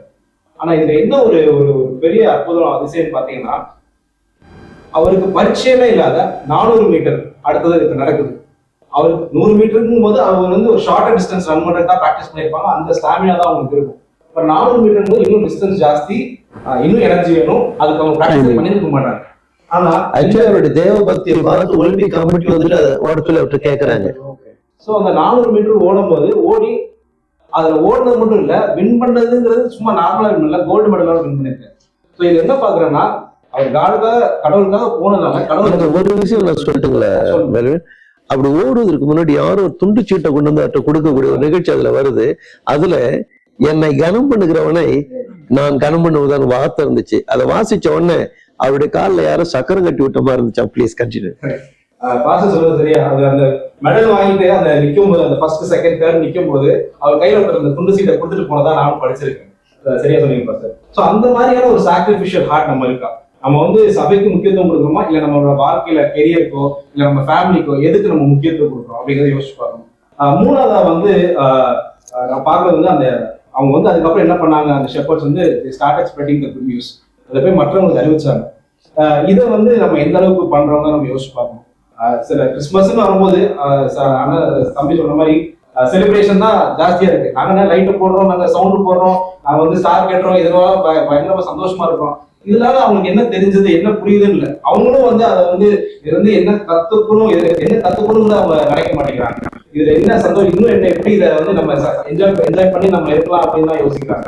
ஸோ நம்மளோட ஒரு கிரேட்டர் கமிஷன் அப்படின்னு பார்க்கும்போது கிறிஸ்துவ லைஃப்ல ஸ்ப்ரெடிங் குட் நியூஸ், அதை நம்ம பண்றோமா அப்படிங்கிறத நம்ம யோசிப்போம். ஸோ இந்த 3 விஷயம், தாழ்மையான வாழ்க்கை, சாக்ரிஃபிஷியல் ஹார்ட், அப்புறம் spreading the good news. So இந்த 3த்தையும் நான் வந்து அந்த ஷெப்பர்ட்ஸ் வந்து நான் பார்க்குறேன். நீங்க இந்த சுவிசேஷம் சொன்ன உடனே நான் யோசிக்கிறேன், வார்த்தையால மாத்திரமல்ல வாழ்க்கையாலையும் நம்ம சுவிசேஷம் சொல்ல முடியும். ஆனா இந்த மாதிரி காரியங்கள் இது சுவிசேஷத்தை பிரதிபலிக்குதா இல்ல அதன் மேல ஒரு அவதூறம் உண்டாக்குதா அப்படின்னு யோசிக்க வேண்டியிருக்கு. சரியா சொன்னீங்க. 3 பேருமே கரெக்டா, யோசேப்பு, மரியாள், யோசேப்பு, மெய்ப்பர்கள் பத்தி பேசும்போது எப்படி அவங்க இயேசு அந்த கிறிஸ்துமஸ்னா இயேசு பிறந்தார் அப்படின்ற கூட அந்த டைம் பார்க்கும்போது எப்படி ஒவ்வொரு கேரக்டரும் கடவுளோட ஒவ்வொரு நேச்சர், நம்ம எப்படி கடவுள்கிட்ட இருக்கணும், நம்ம வர்ஷிப் எப்படி இருக்கணும், நம்ம ஆராதனை எப்படி இருக்கும், நம்ம பணிவு எப்படி இருக்கும்னு சொல்லிட்டு ஒவ்வொரு கேரக்டரா சொல்லியிருக்கோம். இவங்க நீங்க பேசின 3 பேருக்கும் ஒரு ஒருமை இருக்கு, ஒரு காமன் ஃபேக்டர் இருக்கு. இவங்க எல்லாருமே யூதர்கள். இப்ப நான் பேச போற கேரக்டர் வந்து யூதர்கள் அல்ல, புறஜாதியார். நீங்க யோசிப்பீங்க யாரா இருக்கும்ட்டு. ஸோ மேபி நான் ஒரு ஹிண்ட் கொடுக்குறேன், நீங்க கண்டுபிடிக்க முடியுதான்னு பாருங்க. இவங்க பத்தி படிக்கும் போது நம்ம என்ன படிப்போம்னா, இயேசு பிறந்தவர் ராஜா வந்து யூதருக்கு மட்டும் ராஜா இல்ல, புறஜாதியாருக்கும் ராஜா. அவர் ஏழைகளுக்கு மட்டும் ராஜா இல்ல, ஆண்டவர் அல்ல, அவர் பணக்காரர்களுக்கும் செல்வந்தர்களுக்கும் அவர் ஆண்டவர். இது மட்டும் இல்ல, இன்னும் இவங்களை பத்தி பழைய ஏற்பாடுல படிச்சோம்னா ப்ராஃபஸிஸ் நிறைய இவங்களை பத்தி ஒரு இடத்துல ஏசாயாலையும் நினைக்கிறேன், சங்கீதத்திலையும் ஏசாயாலையுமே நம்ம பாக்குறோம் இவங்களை பத்தி தீர்க்கதரிசனம் உண்டு. இது யாருன்னு உங்களுக்கு யோசிக்க முடியுதா, கெஸ் பண்ண முடியுதா? அதான் 3 அந்த வான சாஸ்திரிகளை பத்தி சொல்றீங்க. கட்ட கண்டுபிடிச்சிட்டீங்களா? இன்னும் குடில் வச்சு 3 கட்ட கண்டுபிடிச்சிட்டீங்களோ? இல்ல பார்த்து 3 பார்த்ததுனால 3 வந்துருச்சு. 3 இல்லங்கிறீங்களா? அப்போ சாஸ்திரிகள் கரெக்ட் தான். அந்த 3 உண்மை நான் சொல்ல மாட்டேன், ஏன்னா எனக்கு தெரியல. பைபிள்ல வந்து சிலர் அப்படின்னு போட்டிருக்காங்க. இல்ல நாங்க சின்ன பிள்ளையா இருக்கும் போது இருந்து 3 தான் காமிச்சு பழகிட்டோம், அதனாலதான். அந்த நாடகத்துல படிச்சது வந்துட்டு இந்த வெள்ளை போலம் ஆளுக்கு 1 3 பரிசு பொருளை கொண்டு வந்து 3 பேர். அந்த நாடகத்துல அதே போலதான் 3 சின்ன பிள்ளைங்க கையில கொடுத்து 3 தான். நீங்க ஏதாவது வித்தியாசமா சொல்றீங்க, சொல்லுங்க. நீங்க 3 யோசிக்கிறீங்களே, டக்குன்னு அவனே சரி ஓகே 3 இருக்குமா இல்லையா நம்ம யோசிக்க வேணாம். நம்ம அவங்க யாரு அப்படின்னு பின்னாடி பார்த்தோம்னா நமக்கு ஒரு புரியும் இவங்க எதுக்கு வந்தாங்க, இவங்க வேதம் எதுக்கு இவங்களை வந்து சொல்லியிருக்கு அப்படின்றத நம்ம யோசிச்சு பார்க்கலாமே. வைஸ்மென், சாஸ்திரிகள் இங்கிலீஷ்ல வைஸ்மென்னும். அப்படியே ஒரு 2000 வருஷம் முன்னாடி போய் பார்க்கும்போது எங்க சாஸ்திரிகள் இவங்க என்ன இருந்திருப்பாங்கன்னா, இங்கிலீஷ்ல அதுக்கு அழகான ஒரு வார்த்தை கொடுத்துருக்கு. அவங்க ஹிஸ்டோரியன்ஸ், வேத வல்லுநர்களும் சரி ஹிஸ்டோரியன்ஸும் அவங்க இதை பத்தி சொல்லும் போது பார்த்தா இன்டெலெக்சுவலி எலைட் அப்படின்னு சொல்லியிருக்காங்க. இன்டெலெக்சுவலி எலைட்ன்றது எப்படி நான் போடலாம்னா, அந்த டைம் பீரியட்ல அந்த தேசத்துல இவங்க தான் வந்து பயங்கரமா படிச்சு வானங்கள், வானத்துல அஸ்ட்ரானமிக்கல் டேட்டா, அதாவது வான சாஸ்திரிகள் கூட சொல்லலாம் அவங்க பேரை. வானத்துல இருக்க ஒவ்வொரு நட்சத்திரங்கள் பத்தி எல்லாம் தெரிஞ்சிருக்கும், இதெல்லாம் படிச்சிருப்பாங்க. ஆனா இவங்க சாதாரண மக்களா இருந்திருக்க மாட்டாங்க, கண்டிப்பா ராஜவம்சமா இருந்திருப்பாங்க, நல்ல பணம் செல்வந்தர்களாவா இருந்திருப்பாங்க. அவங்க இதை போட்டு படிச்சுட்டு இருக்கும்போது திடீர்னு சடனா அவங்க அந்த டைம் இருக்கும்போது வானத்தை பார்த்துட்டு இருக்கும்போது திடீர்னு ஒரு நட்சத்திரம் ஒலிக்குது. எங்க இந்த நட்சத்திரம் வந்திருக்கு அப்படின்னு அவங்க யோசிக்கவே இல்லை. ஆனா கரெக்டா சொன்னாங்க, ஒரு ராஜா பிறந்திருக்காரு, உலகத்தை ஆள போகும் ராஜா பிறந்திருக்காருன்னு சொல்லிட்டு அவங்களுக்கு தெரிஞ்சிருக்கு. இது எப்படி தெரிஞ்சிருக்கும்? மேபி அவங்க சாஸ்திரங்கள் எழுதியிருக்கா. எனக்கு என்ன ஆச்சரியம்னா, நீ எந்த நட்சத்திரத்துல பிறந்தன்னு கேட்கக்கூடிய நாட்டுல அவரு பிறந்தப்ப நட்சத்திரம் பிறந்திருக்குது. பயங்கரம் இல்ல யோசிக்கும் போது. அதை அறிவு செஞ்சிருக்காங்க. சோ தெரியல அப்படி சரி அவங்க அப்படியே நம்ம அவங்க பத்தி படிச்சுட்டு வரும்போது அவங்க என்ன ஒரு 1000 பார்த்திய தேசத்துல இருந்து வந்திருக்காங்க. ஏன்னா கிழக்குல இருந்து வராங்க, பார்த்திய தேசத்துல இருந்து வரும்போது பாரத தேசமா இருக்கலாம். அவங்க ஒரு 1000 மைல் மேல வந்திருப்பாங்க, 1000 மைல் மேல வந்திருப்பாங்க. ஏன்னா அப்போ பிளைட்டு காருன்னா ஜாலியா பறந்து 2 மணி நேரத்துல போற மாதிரி எல்லாம் அப்ப இல்ல. அப்ப என்ன ஒட்டகத்துல தான் அவங்க வந்திருந்திருக்கணும். இந்த ஒட்டகத்துல வரும்போது 3 பேர் தனியா வந்திருப்பாங்கன்றீங்க? கண்டிப்பா முடியாது. பெரிய பரிவாரமே வந்திருக்கும், பெரிய தொடர் வண்டியா கேரவன் அப்படி. அந்த காலத்துல அந்த மாதிரி போறவங்க எல்லாம் கேரவன் அப்படின்றதுலாம் போவாங்க. சோ பெரிய கூட்டமா வந்திருந்திருப்பாங்க. கொண்டு வரும்போது ஒரு ராஜாவை பார்க்க போறோம், அவருக்கு எல்லாம் கொண்டு வந்திருப்பாங்க, ஜாமான், அவருக்கு பரிசு பொருட்கள், கிஃப்ட் எல்லாம் வந்திருக்கும். காடு மேடு வனாந்திரம் எதுவும் பார்க்காம, வெயில் மழைன்னு பார்க்காம 1000 மைல் தாண்டி வந்திருக்காங்க. இங்க வந்து என்ன பண்றாங்க, வந்து பாக்குறாங்க. அப்ப என்ன ஒரு இயேசு பிறந்தது கண்டிப்பா பிறந்த உடனே வந்துட்டு இருக்க மாட்டாங்க. ஏன்னா இவ்வளவு 1000 மைல் தாண்டி இருந்திருக்கும். ஒரு 2 வருஷத்துக்குள்ள வந்திருப்பாங்க. ஏன்னா ஏரோது 2 வயதுக்கு உட்பட்ட ஆண் குழந்தைகளை கொல்ல கட்டளையிட்டதுனால கிட்டத்தட்ட 2 வயதுக்கு உட்பட்ட வந்துட்டாங்க. சோ இப்ப இதெல்லாம் ஒரு கதை மாதிரி நான் சொல்லியிருக்கேன். நீங்க யோசிப்பீங்க, கதைக்கும் ஏன் பைபிள் வந்து ஒரு கதையா இருக்கா, இல்ல இதுல ஏதாச்சும் சொல்லி தருதா நம்மளுக்கு, நம்ம ஏதாச்சும் ஃபாலோ பண்ணுமான்னு யோசிக்கும் போது ஒரு 3 விஷயம் நான் சொல்றத விரும்புறேன். என்னன்னா ஃபர்ஸ்ட் வந்தவங்க நேரா பார்த்தவங்க சின்ன பையன், குழந்தை பையன், சின்ன பையன் இருந்திருப்பாரு, இயேசு, மரியாதை இருந்திருப்பாங்க. பார்த்தோன்னே டக்குன்னு காலை இயேசுவை வணங்கினாங்க, மரியாதை வணங்கல. தாய் தான் அங்க இருந்திருக்க, தாய் பெரியவங்க, சின்ன பையன் அப்படின்னு யோசிக்கல. ஒரு காரியம் பிரதீப், நான் என்ன பாக்குறேன்னா, இந்த மேய்ப்பர்கள் எந்த பிரச்சனையுமே இல்லாம வந்து சுலபமா வந்து பார்த்து அவங்க துதிச்சு போயிட்டாங்க. இந்த ஞானிகள் புறப்பட்டு வந்தப்ப நேரா பிள்ளை இருக்கிற இடத்துக்கு போகல, நேரா ஏரோதனுடைய வீட்டு வாசலுக்கு போறாங்க. எப்பவுமே பேதைகளை தேவன் ரொம்ப எளிமையா நடத்த முடியும். மெத்த பிடித்த மேதாவிகளை சில சமயம் நடத்துவதற்கு தேவரே சிரமப்படுகிறார். அவங்க ஏரோது வீட்டு வாசல்ல போய் நிக்கிறாங்க. அவன் அழகா பார்த்துட்டு, யூதருக்கு நான் ராஜாவா இருக்கும்போது இன்னொரு ராஜாவா, நீங்க போயிட்டு வந்து என்கிட்ட சொல்லுங்க, நான் வந்து பணிந்து கொள்றேன். ஆனா உள்ளுக்கு இருக்கிற திட்டம் பணிந்து கொள்ளக்கூடிய திட்டம் எல்லாம் போட்டு தள்ளக்கூடிய ஒரு திட்டம். அதனால ஞானிகளாக இருக்கிறவங்க எப்போதுமே தேவனுடைய நடத்துதலுக்கு நம்ம ஒப்பு கொடுக்கணும். நட்சத்திரம் நடத்துச்சு, 2 வருஷம் எக்ஸ்பீரியன்ஸ் வந்து போச்சு, எரிசலும் உள்ள கால் வந்து போச்சு, இனி யாருடைய நடத்த தேவையில்ல, நானே போன்னு சொல்லி போனான். ஆனா மறுபடியும் அந்த நட்சத்திரம் வந்து அவங்களுக்கு வழிகாட்டின போதுதான் பிள்ளை இருந்த ஸ்தலம் மட்டும், நாமும் யாரையாவது வழி நடத்தினா ஏசு இருக்கிற ஸ்தலம் மட்டும் அவங்களை கொண்டு போய் சேர்க்கிற வரைக்கும் பொறுப்பெடுக்கணும். ப்ளீஸ். கண்டிப்பா பாஸ், அருமையா சொன்னீங்க. சோ கரெக்டா அங்க போகும்போது பாத்தீங்கன்னா அங்க போய் கரெக்டா இயேசு இடத்துக்கு போய் அவரை வணங்கினாங்க. அவர் வந்து இவங்க ராஜா, இவர் இந்த குழந்தை ராஜாவான்னு அவங்க கேட்கல, அவர் கண்டோன்னே ராஜான்னு சொல்லி வணங்கினாங்க. இதுல பாத்தீங்கன்னா அவங்க தேடல் இருக்கு. யாரும் சும்மா வந்து நம்மளுக்கு கஷ்டம் வந்தோடனே இயேசு கஷ்டம் இல்லாம இயேசுவை தேடுறோம். ஆனா கஷ்டம் வந்தா சரி பரவாயில்ல பாத்துக்கலாம், இன்னைக்கு ஒரு நாள் பரவாயில்ல பார்க்கலாம், என்ன ஆண்டோட தேடல யோசிக்கிறோம். அவங்க 1000 மைல் மேல ஒரு ஒட்டகத்துல இந்த வெயில் காலத்துல எல்லாம் வந்திருக்கும் போது எவ்வளவு கஷ்டத்தோட வந்திருப்பாங்க. இயேசுவை தேடி போகும்போது கஷ்டம் இருந்தாலும் நஷ்டம் இருந்தாலும் அவரை தேடி போகணுன்றது ஃபர்ஸ்ட் நம்ம பண்றோம். கண்டிப்பாக கண்டிப்பா வந்துச்சு. 2வது அவங்க போனது வந்து போய் அங்க இயேசு ரொம்ப சின்ன பையன், அந்த டைம் வந்து அற்புதங்கள் செய்யல, அடையாளங்கள் செய்யல, எதுவும் கொடுக்கவும் இல்லை. அவரு எதையும் அவங்க பார்க்கல. போனவங்க பெற்றுக்கொள்ள போல, கொடுக்க போனாங்க. அவங்க போய் கிஃப்ட கொடுத்தாங்க. சோ நம்ம இந்த காலத்தை யோசிக்கிறோமா, நம்ம பெற்றுக்கொள்ள போறோமா கொடுக்க போறோமா, நம்ம கொடுக்க போறோமா, அதை நம்ம யோசித்து பார்க்கணும். கிறிஸ்துமஸ் என்றாலே தேவன் குமாரனை கொடுத்தார், குமாரன் தன்னையே கொடுத்தார், ஆவியானவரை கொடுத்தார். கிறிஸ்துமஸ் என்றால் பெற்றுக்கொள்வதல்ல, கொடுப்பது. அருமை பிரதீப், ரொம்ப அருமை. அடுத்தது அருமையான ஃபர்ஸ்ட் இன்னும் ஒரு பாயிண்ட் கூட நான் சொல்லுவேன். என்னன்னா, இவ்வளவு பணக்காரங்க, இவ்வளோ சாஸ்திரிகள், வைஸ்மேன், இன்டெலெக்சுவல் எலைட், இவங்களுக்கு நிறைய பதம் கொடுத்துருக்கு.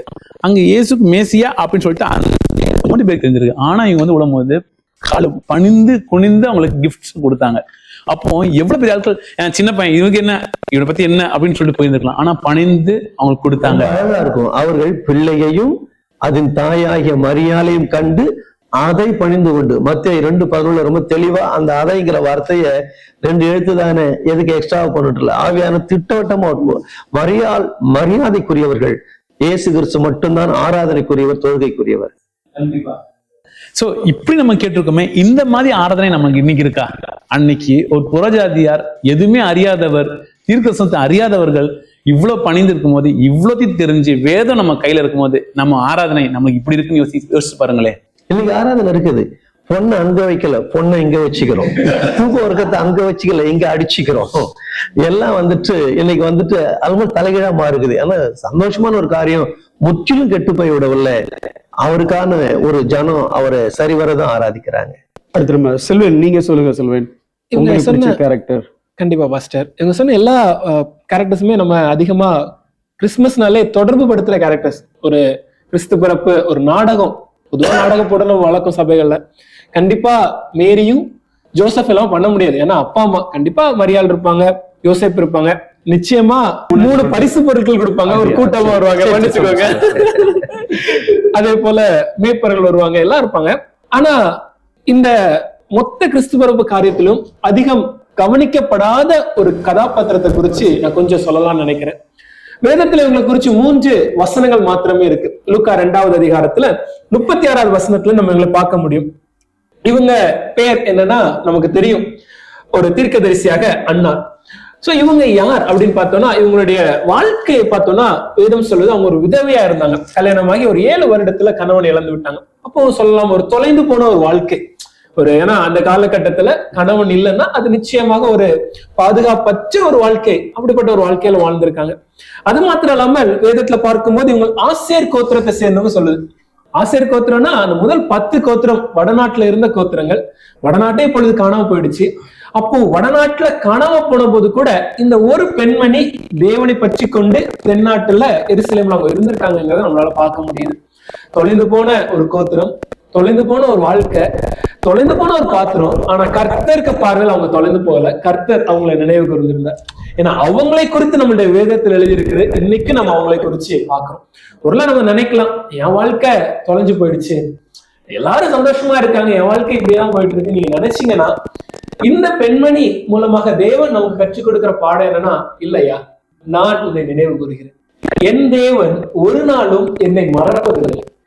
உலகத்தின் பார்வையில நான் மறக்கப்பட்டிருக்கலாம், உலகத்தின் பார்வையில நான் சிறுமைப்படுத்தப்பட்டிருக்கலாம், உலகத்தின் பார்வையில நான் தொலைந்து போனேன், என்னுடைய கோத்திரம், என்னுடைய எல்லாம் ட்ரைபே இல்லாம போயிடுச்சு சார். ஆனா நான் இருக்கேன் சார் அவர் பார்வையில. My God will never forget me. என் தேவன் ஒரு நாளும் என்னை தள்ளி விடுவதில்லை. அது மாத்திரம் இல்லாம அந்த அம்மா குறித்து சொல்லும் போது என்ன சொல்லுது, அவர்கள் 84 வயதுடையவர்களா இருந்தாங்க. ஆனா 84 வயதிலும் அவங்க தினம் ஆராதனை செய்ய ஆலயத்துக்கு வருகிறாங்க, ஜபிக்கிறாங்க, வாசிக்கிறாங்க, தேவனுடைய சபையில அவங்க காரியங்களை செய்யறத பாக்குறோம். நான் யோசிச்சு பாக்குறேன், எனக்கெல்லாம் 50 வயசு ஆயிடுச்சுனாலே என்ன நிலைமையில இருப்பேன், டெய்லி நடக்க முடியுமானே தெரியல. ஆனா இந்த அம்மா 84 வயதிலையும், நான் யோசிக்கிறேன் கல்லாத வயது நம்ம சொல்லுவோம், ஆனா அவங்க அன்றைக்கும் துளிர்விட்ட ஒரு வாழ்க்கையை தான் வாழ்ந்துட்டு இருக்கிறாங்க. தைரியமா செஞ்சு தேவனுக்கு காரியங்களை செய்யறாங்க. பல நேரத்தில் நம்ம சொல்லுவோம், வயசாயிடுச்சு பிரதர், இல்லையே அப்படியே வாழ்ந்து அப்படியே வாழ்க்கையை முடிச்சிடுறேன், என் ஓட்டத்தை முடிக்கிறேன். இல்லைங்க, தேவன் உங்களுக்கென்று வைத்திருக்கிற திட்டத்தையும் நோக்கத்தையும் நிறைவேற்றும் முன்பாக உங்களுடைய வாழ்நாட்கள் முடிய போகுது. அதனால வயசு ஒரு காரணமா சொல்லி எனக்கு வயசாயிடுச்சு இனிமே நான் என்ன செய்ய முடியும், இல்ல, age is never and barrier. நம்மளுடைய வயது ஒரு தடை இல்லை தேவனுக்காக வாழ்வதற்காகவும் தேவனுக்காக உழைப்பதற்காகவும் என்பதையும் இந்த பெண்மணியிடம் கற்றுக்கொள்ளலாம். இன்னொரு முக்கியமான விஷயம் என்னன்னா, இந்த அம்மா குறித்து வேலை சொல்லும் போது அவங்க எப்பொழுதும் she never left the temple. அவங்க எப்பொழுதும் தேவாலயத்திலே இருக்கிறாங்க. தேவாலயத்தை விட்டு அவங்க செல்லவே இல்லைன்னு சொல்லலாம். அன்னைக்கு தேவனை ஆராதிக்கணும்னா நம்ம தேவாலயத்திற்கு செல்ல வேண்டும். ஆனா இந்த கிறிஸ்து பிறப்பு மூலமாக அந்த தேவன் நம்மளை தேடி வந்தார், நம்மளையே ஆலயமாக மாற்றி விட்டார். நாம் இன்று தேவனுடைய ஆலயமாக இந்த வாசஸ்தலத்துக்குள்ள தேவன் இருக்கும்போது இந்த வாசஸ்தலத்தை எப்படி இருக்கும்? அந்த அம்மா ஆலயத்துக்கு சென்று தேவனை தரிசிச்சாங்க. தேவனுடைய ஆலயமாகிய இந்த வாசஸ்தலம், இந்த சரீரத்தில் தேவன் தங்கி இருக்கும் போது என்னுடைய சிந்தனைகள் எப்படி இருக்கு நான் கொஞ்சம் யோசிச்சு பார்க்கணும். என்னுடைய செயல்கள் எப்படி இருக்குன்னு யோசிச்சு பார்க்கணும். என்னுடைய வாழ்க்கை எப்படி இருக்குன்னு யோசிச்சு பார்க்கணும். ஆலயனாலே நம்மளுடைய மனசுல முதல்ல வர்றது என்னது? பரிசுத்தம். அந்த பரிசுத்தமான ஒரு வாழ்க்கையை வாழ்றது ரொம்ப முக்கியன்றத இந்த அம்மாட்ட இருந்து நான் கற்றுக்கொண்டேன். ரொம்ப எனக்கும் ரொம்ப பிடிச்ச அந்த கேரக்டர். நீங்க அதை சொன்ன விதம் ரொம்ப நல்லா இருந்தது. தொலைந்து போன ஒரு வாழ்க்கை அப்படின்னு இல்லை, முடிந்து போன ஒரு வாழ்க்கையும் அல்ல. எல்லாராலும் மறக்கப்பட்டாலும் தேவனால மறக்கப்படலை. ஒருவேளை இந்த உலகத்தின்படி வயதை அவங்க தாண்டினாலும் அவங்க செய்த ஊழியம், இன்னொரு காரியம் சொன்னா அதை நீங்க படிச்சு பார்க்கும்போது அவங்க உடனே அதை அறிவிக்கிறதையும் பார்க்க முடியும். 80 வயசுக்கு மேல அந்த அம்மா போய் வீடு வீடா போய் எப்படி சொல்லிருக்கோம் சந்தோஷமா அப்படிங்கும்போது உண்மையிலேயே ரொம்ப யோசிக்க வேண்டியங்கிறத தாண்டி பின்பற்ற வேண்டிய ஒரு கதாபாத்திரம் நினைக்கிறேன். ஒரு காரியம் என்ன பிடிச்சதுன்னா, எல்லாமே நல்லா இருந்தாலும் அந்த அம்மா 84 வயசு, அந்த அம்மா குறித்த தேவ நோக்கம் முடியல, வெளிப்படுகிற வரைக்கும் அந்த அம்மா இருக்கணும். அப்போ உங்க மேல என் மேல ஒரு தேவ நோக்கம், ஒரு தேவ திட்டம், தேவ சித்தம் இருப்பது நம்முடைய ஜீவனுக்கான பாதுகாப்பாக நான் அதை பாக்குறேன். அது முடிகிற வரைக்கும், நம்மை குறித்த தேவ நோக்கம் முடிகிற வரைக்கும் நம்முடைய உயிருக்கான உத்தரவாதத்தை அவருடைய கையில வச்சிருக்கிற. இன்னைக்கும் நம்ம மண்டையை போடாம உயிரோட்டு இருக்கிறோம்னா இன்னும் நம்மை குறித்த நோக்கம் முடியல, இன்னும் அவருக்காக வாழணுங்கிறதான அந்த ஒரு உத்வேகத்தை இந்த அம்மா எனக்கு கொடுக்குறாங்க. நீங்க சொல்ற அதே ஸ்டேட்மெண்ட் உங்க பணியில சொல்லிட்டோமான, தேவன் நம்மளை வச்சு முடிக்க வேண்டிய காரியத்தை முடிக்கிற வரைக்கும் நம்ம யாராலையும் எதாலையும் முடிக்க முடியாது. இவங்களோட ஸ்டேட்மெண்ட். அது வர நம்முடைய உயிரை அல்ல மயிரையும் யாரும் தொட முடியாது. ஜான், நீங்க சொல்லுங்க ஜான், உங்களுடைய ஃபேவரட் கேரக்டர். எனக்கு ஃபேவரட் கேரக்டர் சொல்றதுக்கு முன்னாடி இது நீங்க கவனிச்சு பாத்தீங்கன்னா ஒவ்வொருத்தரும் டிஃப்ரெண்ட் கேட்டகரியில நம்ம பார்க்க முடிகிறது. மரியாளோட வாழ்க்கை, அவங்களோட கோத்திரம், அவங்களோட பின்னணி, யோசேப்போட வாழ்க்கை, அவங்க கோத்திரம் பின்னணி. அதை விடுங்க, மெய்ப்பர்கள் எளிமையான ஜனத்தை சந்திக்கிற ஒரு வார்த்தையை பார்க்க முடிகிறது. சாஸ்திரிகள், ஞானிகள், அது புறஜாதியின் இடத்துல சந்திக்கிறத பார்க்க முடிகிறது. தேவ ஆலயத்துல விடுவிக்கப்பட்ட, என்ன சொல்ல போனா புறக்கணிக்கப்பட்ட ஒரு ஸ்திரீயை பார்க்க முடிகிறது. ரைட். அதே போல இப்போ எனக்கு ரொம்ப பிடிச்ச ஒரு ஃபேவரட்டான நபர் நம்ம வேதத்துல லூக்கா 2ஆம் அதிகாரத்துல 25 to 32 வரைக்கும் நம்ம பார்க்கலாம். ஒரு நபரை குறித்து சொல்லியிருக்கிறது, அது சிமியோன் குறித்து சொல்லியிருக்கிறது. இந்த சிமியோன் அப்படின்னு சொல்லும் பொழுது எனக்கு ஒரு டைட்டில் வைக்கணும் அப்படின்னா, எ காட்லி லாங்கிங் மேன் அப்படின்னு சொல்லலாம். தேவனுக்கென்று லாங் பண்ணி காத்து இருக்கக்கூடிய ஒரு நபர். ஏக்கம் கொண்ட ஒரு மனிதரை நான் சொல்லலாம். வசனமாவோட வந்து பார்த்தீங்கன்னா இன்ட்ரோடியூஸ் பண்ணும் பொழுது ரொம்ப அழகா தெளிவா இன்ட்ரோடியூஸ் பண்ணியது அவர் யாருன்னு. 25 சொல்லுது, அவர் நீதி உள்ளவனாயும் தேவ பக்தி உள்ளவனாயும் இஸ்ரேலின் ஆறுதல் வர காத்திருக்கிறவனாயும் இருந்தான். 3 விஷயம் சொல்லுது இன்ட்ரடியூஸ் பண்ணும்போது. என்ன சொல்லுது? நீதி உள்ளவன், தேவ பக்தி உள்ளவன், காத்திருக்கிறவன். இந்த 3 இன்ட்ரடக்ஷன் யாரு கொடுக்குறாங்கன்னா காடு கொடுக்குறாரு. இன்னைக்கு காடு நம்மளை பத்தி இன்ட்ரோடியூஸ் பண்ணா எப்படி இன்ட்ரோடியூஸ் பண்ணுவாரு? நம்ம வாழ்க்கை அப்படி இருக்குதா? நீதி உள்ளவர்களா இருக்கிறோமா, இல்ல தேவ பக்தி உள்ளவரா இருக்கிறோமா, இல்ல தேவனுக்கென்று இஸ்ரேல் ஜனங்களுக்காக ஆறுதல் வர காத்திருக்கிறவங்களாக நம்ம இருக்கிறோமா, சமாதானத்தை கொடுக்குறவங்க இருக்கிறோமா? ஒரு கேள்வி. இந்த கேள்வி என்ன வந்து ரொம்ப அதிகமா தோன்றுச்சு. ரைட்? ஏன்னா இயேசு பிறக்கல, இயேசு மரிக்கல, ஜீவன் கொடுக்கல, எந்த காரியமும் செய்யாத பொழுது, என்ன சொல்ல போனா முழுமையாக இந்த வேதம் கையில கிடைக்காத பொழுது கூட அவனை குறித்து அப்படி சாட்சி சொல்ல முடியும் என்றால், இன்னைக்கு அதை காட்டிலும் அதிகமான சாட்சி உள்ள வாழ்க்கை என்னால வாழ முடியுங்கிறது ஒரு உண்மை, ஒரு சத்தியம். நான் அப்படி வாழணுங்கிறது இவரோட இதுல இருந்து பார்க்க முடிகிறது. 2வது, இப்படிப்பட்ட ஒரு நபருக்கு ஒரு வாக்குத்தத்தம் இங்க கொடுக்கப்படுகிறது. இன்னைக்கு வாக்குத்தத்தனாலே வேற மாதிரி எடுத்துட்டு போயிட்டாங்க, நம்ம அதை அப்புறமே டீல் பண்ணுவோம். ஆனா அந்த கொடுக்கப்பட்ட அந்த வாக்குத்தத்தத்தை பாருங்க, 26 நீ கிறிஸ்துவை காணும் முன்னதாக நீ மரணம் அடைய மாட்டாய். எப்ப உனக்கு சாவு எப்பப்பா வரும்? எல்லாத்துக்கும் இருக்கிற பயம் என்ன? சாவுதான். உனக்கு சாவு எப்ப வரும்? இயேசு பாக்குற வரைக்கும் சாவ மாட்டப்பான்ட்டார். எப்படி? You will not die until you see Christ அப்படின்னாரு. ரைட்? அது ஒரு ப்ராமிஸ் கொடுத்துருச்சு. உன் வாழ்க்கையினுடைய நிச்சயம் இதுதான்ப்பா, you will not die until you see Christ. Right? அதுக்கு அடுத்த வசனம், பரிசுத்த ஆவியானவருடைய தூண்டுதலினால அவர் வந்து பார்த்தீங்கன்னா ஆலயத்துக்கு செல்லுகிறாரு. நீங்க காடோட டைமிங்க பாருங்க. சிமியோன் பரிசுத்த ஆவியானவருடைய ஏவுதலினால ஆலயத்துக்கு வராங்க. யோசேப்பும் மரியாளும் குழந்தை இயேசுவை வந்து பாத்தீங்கன்னா நியாயப்பிரமாணத்தின் முறைமைகளை செய்வதற்கு கொண்டு வராங்க. ரைட்? பல நேரங்களில் ஏண்டவரே நடக்க மாட்டேங்குதுன்னு நம்ம நினைக்கிறோம். God's time is always perfect. He will never delay or he will never come early. He is always perfect. அதே மாதிரி சிமியோனும் கரெக்டா ஆலயத்துல இருக்கிறாங்க, குழந்தையும் கொண்டு வராங்க. பார்த்த உடனே சிமியோன் அந்த குழந்தைய வாங்கி கைகளை வாங்கி அதை தூக்கி ஏந்தி வைத்து கர்த்தருக்கு ஸ்தோத்திரம் செலுத்துறாரு. Right? He is giving honor to God. Right? நம்ம அந்த அளவுக்கு இருக்குமா? இன்னைக்கு வாழ்க்கையில என்ன அற்புதம் வந்தாலும் நம்ம மறைச்சு வச்சிடறோம் ஆண்டவர்கிட்ட இருந்து. ஆனா அவர் தூக்கி ஆண்டவர் நன்றி செலுத்துகிற நம்ம பார்க்க முடிகிறது.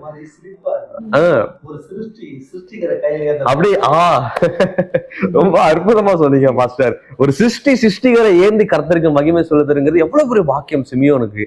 கையில வச்சுட்டு அடுத்து அவர் சொல்றாரு பாருங்க, என்ன சொல்றாரு? தன் கைகளில ஏந்தி தேவனை ஸ்தோத்தரித்து, ஆண்டவரே உமது வார்த்தையின்படி. இந்த உமது வார்த்தையின்படிங்கிறது நம்ம எல்லா இடத்துலயும் பாக்குறோம். ரைட்? மரியாதையில இருந்து நம்ம இங்க வரைக்கும் உமது வார்த்தையின்படி நம்ம பார்க்கிறோம். வித்தியாசமா இருக்கு. உமது வார்த்தையின்படி உமது அடியேனே இப்பொழுது சமாதானத்தோட போக விடீர். என்ன சொல்றாரு? வார்த்தையின்படி என்ன சாவ அடிங்கிறாரு. சிம்பிளா அதுதான். நீ அவர் பாருங்க, இயேசுவை பார்த்துட்டேன், இயேசுவை பார்த்தா என் வாழ்க்கையில மரணம்னு சொல்லியாச்சு. அந்த வாக்குத்தத்தை, அந்த வார்த்தையின்படி நான் அப்படியே இருக்கணும், அதனால முடிச்சுக்கோங்கிற ஆண்டவர். நான் கேட்கிறேன் சிமியோனை பார்த்து,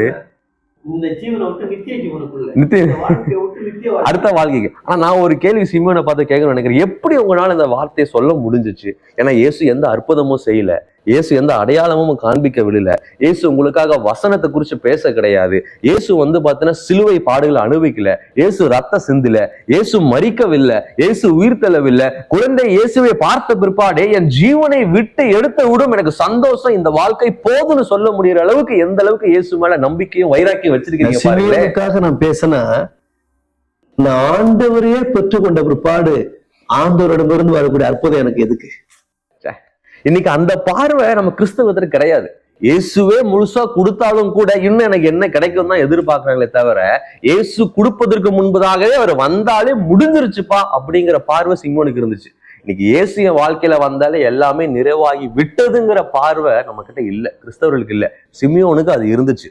இன்னொன்னு ஒரு வெளிப்பாடு பாருங்க, அவர் வந்து இஸ்ரேலினுடைய ஆறுதலுக்காக காத்திருந்தவர். அவர் வசனம் சொல்லுது, என்ன சொல்லுதுன்னா 30வது வசனத்துல, புறஜாதிகளுக்கு பிரகாசிக்கிற ஒளியாகவும் உம்முடைய ஜனமாக இஸ்ரவேலுக்கு மகிமையாகவும் அப்படின்னு சொல்லிட்டு, புறஜாதிகளுக்கு ஒளியாக அவர் பிறந்திருக்கிறாருங்கிறது சிமியோனோட வாழ்க்கையில தான் அவர் பேசுகிற வார்த்தையிலிருந்து புரியுது. இன்னைக்கு இயேசு கிறிஸ்து இஸ்ரேலுக்கு மாத்திரம் கிடையாது, ஒரு குறிப்பிட்ட கோத்திரத்துக்கு மாத்திரம் கிடையாது, ஒரு குறிப்பிட்ட ஜனத்துக்கு மாத்திரம் கிடையாது, உலகத்திற்கும் புறஜாதிகளுக்கும் உங்களுக்கும் அவர் ஒளியாக இருக்கிறாருங்கிறத அன்னைக்கே சிமியோன் சொல்லியிருக்கிறாரு. அன்னைக்கும் இல்ல, என்னைக்கா இருந்தாலும் மேசி உங்களுக்காகவும் எனக்காகவும் ஒளியா இருக்கிறாருங்கிறது ரொம்ப முக்கியம்.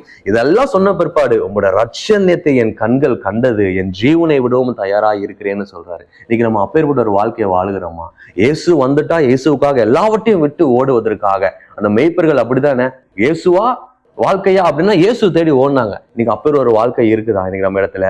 இந்த சரித்திர பார்வையில பார்க்கும் பொழுது இந்த சிமியோனோட வாழ்க்கையை அன்றோட முடியல. அதுக்கப்புறம் நிறைய நாள் வாழ்ந்திருக்கிறார். அதோட வாழ்ந்து அந்த சந்ததியை எப்படி தெரியுமா உருவாக்கிக்கிறாரு? அவரோட சந்ததியிலிருந்து வந்தவர் தான் யாருன்னா கமாலியல், ரைட்? சோ அந்த கமாலியல் நமக்கு எல்லாம் தெரியும். அந்த கமாலியல் யாரு, எப்பேற்பட்ட ஸ்கூல்ல வச்சிருக்கிறாருன்னு. அந்த பள்ளிக்கூடத்துல படிச்ச ஒரு நபர் யாரு? நமக்கெல்லாம் தெரிஞ்சது பவுல்.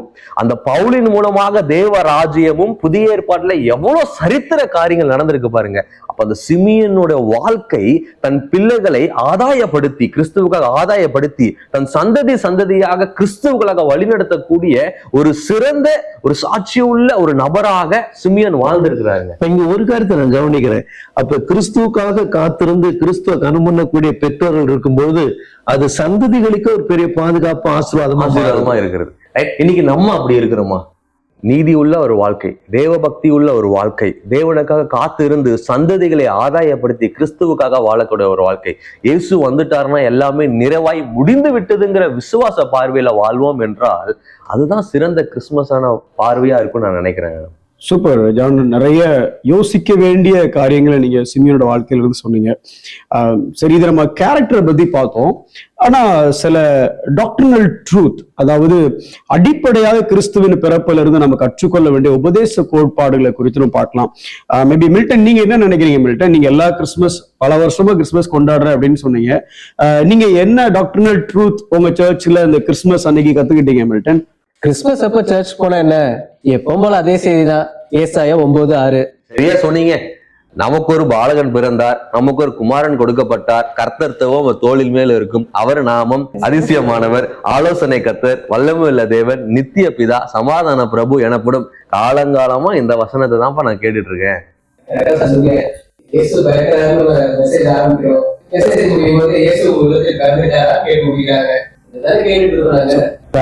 பிறந்தாரா பிறந்துட்டாரா, இதான் செய்தி இல்ல? நல்ல பிறந்தாரா பிறந்து விட்டாரா, ஆச்சரியக்குறி. நல்ல இருக்கு செய்தி. ஒரே ஆளுக்குள்ள வருஷம் பிறகு நம்ம எப்படி யோசிக்கிறேன் அதை அப்படின்னா, வேதம் முழுவதுமே இயேசுவின் பிறப்பு. ஏசாயா 9:6 ஒரு உன்னதமான வசனம் இல்லைன்னு சொல்லல. ஆனா தேவனுடைய வேதம் முழுவதுமே பரவலாக சொல்லப்பட்டிருக்கிறது. அத எப்படி ஒரு வேத வல்லுநர் சொல்றாரு அப்படின்னா, வேதத்தின் ஒவ்வொரு பக்கத்தையும் ஆராயும் பொழுது நீங்கள் கண்டுபிடிப்பது கிறிஸ்துவையே அப்படின்னு சொல்றாங்க. ஒரு எடுத்துக்காட்டுగా சொன்னா, ஆதியாகமம் 3வது அதிகாரம் 15வது வசனத்திலேயே இயேசுடைய பிறப்பை குறித்த தீர்க்க தரிசனம் ஆரம்பிக்குது. அப்படியே நீங்க அந்த அதிகாரம் முழுக்க அப்படியே தொடர்ந்து படிச்சுட்டே வரலாம். குறிப்பா ஒரு ரிமார்க்கபிள் இன்சிடென்ட பார்க்கணும் அப்படின்னா, ஆதியாகமம் 22வது அதிகாரத்துல நீங்க பார்க்கலாம். ஆப்வியஸா நம்ம எல்லாருக்குமே அந்த கதை தெரியும். தன்னுடைய ஒரே குமாரனை ஏகசுதனை ஆபிரகாம் கூட்டிட்டு போய் பலி கொடுக்க போறாரு. அப்ப அந்த மலையில போய் பலி கொடுக்க போற அந்த பிக்சர் அது அப்படியே பார்த்தோம் அப்படின்னா, இயேசுவினுடைய அவர் பிதாவுக்கு எப்படிப்பட்ட ஒரு குமாரனா இருந்தாரு, எப்படிப்பட்ட ஒரு மரணம், அந்த மரணத்தின் மூலமா நமக்கு என்ன கிடைக்குது அப்படிங்கறது ஒரு டைப், ஒரு நிழலாட்டமா சொல்லப்பட்டிருக்கு. ரொம்ப சிம்பிள். இங்க ஆபிரகாம் பிதா, இங்க பரலோகத்தின் தேவன் பிதா, இங்க ஈசாக்கு குமாரன், இங்க ஆண்டவராக இயேசு கிறிஸ்து குமாரன். அங்க பாத்தீங்கன்னா கட்டையை சுமந்துட்டு போறது யாரு சுமந்துட்டு போவா அப்படின்னா குமாரன் சுமந்துட்டு போவான். இங்க கட்டை, அந்த மரத்தை யாரு சுமந்துட்டு போறோம்னா இயேசு சுமந்துட்டு போறாரு. அங்க அந்த நெருப்பு கொல்ல வேண்டிய அந்த நெருப்பு, அந்த ஆயுதம்லாம் யார் கையில இருக்கும்னா தகப்பனார் கையில இருக்கும். நீங்க சொன்ன மாதிரி அதே ஏசாயா 53 பாத்தீங்கன்னா பிதா தான் இவர் நொறுக்க சித்தமானார் அப்படின்னு இருக்கு. இது மோரியா மலை, அந்த மலைக்கு அருகாமையில் இருக்கக்கூடிய மலை தான் கல்வாரி. எல்லாம் ஒத்து போனாலும் ஒரு விஷயம் மட்டும் ஒத்து போல. என்ன அப்படின்னா, அங்க குமாரனை கொல்ல விடல, அங்க அவன் கையை ஓங்கும் பொழுது வானத்திலிருந்து ஒரு சத்தம் வந்துச்சு. ஆனா இங்க இவர்கள் ஆணி அடிக்க ஓங்கும் பொழுது வானம் அடைபட்டு இருந்தது அல்லது சத்தம் இல்லாம இருந்தது. ஆனா அதனுடைய இறுதியை பார்க்கும் பொழுது அங்க வைக்கக்கூடிய அந்த ஒரு பெயர் தான் ரொம்ப முக்கியமான ஒரு பெயர், யெகோவா ஜைரா. இன்னைக்கு நம்ம நிறைய பாட்டு எழுதுறோம், யெகோவா ஈரே, நல்ல பாடல்கள் தான். ஆனா நம்மளுடைய நோக்கம் எல்லாம் எப்படி இருக்குதுன்னா, நீ என்ன கேட்டாலும் ஆண்டவர் உனக்கு தருவாரு அப்படிங்கறத அந்த பாட்டு சொல்லுது.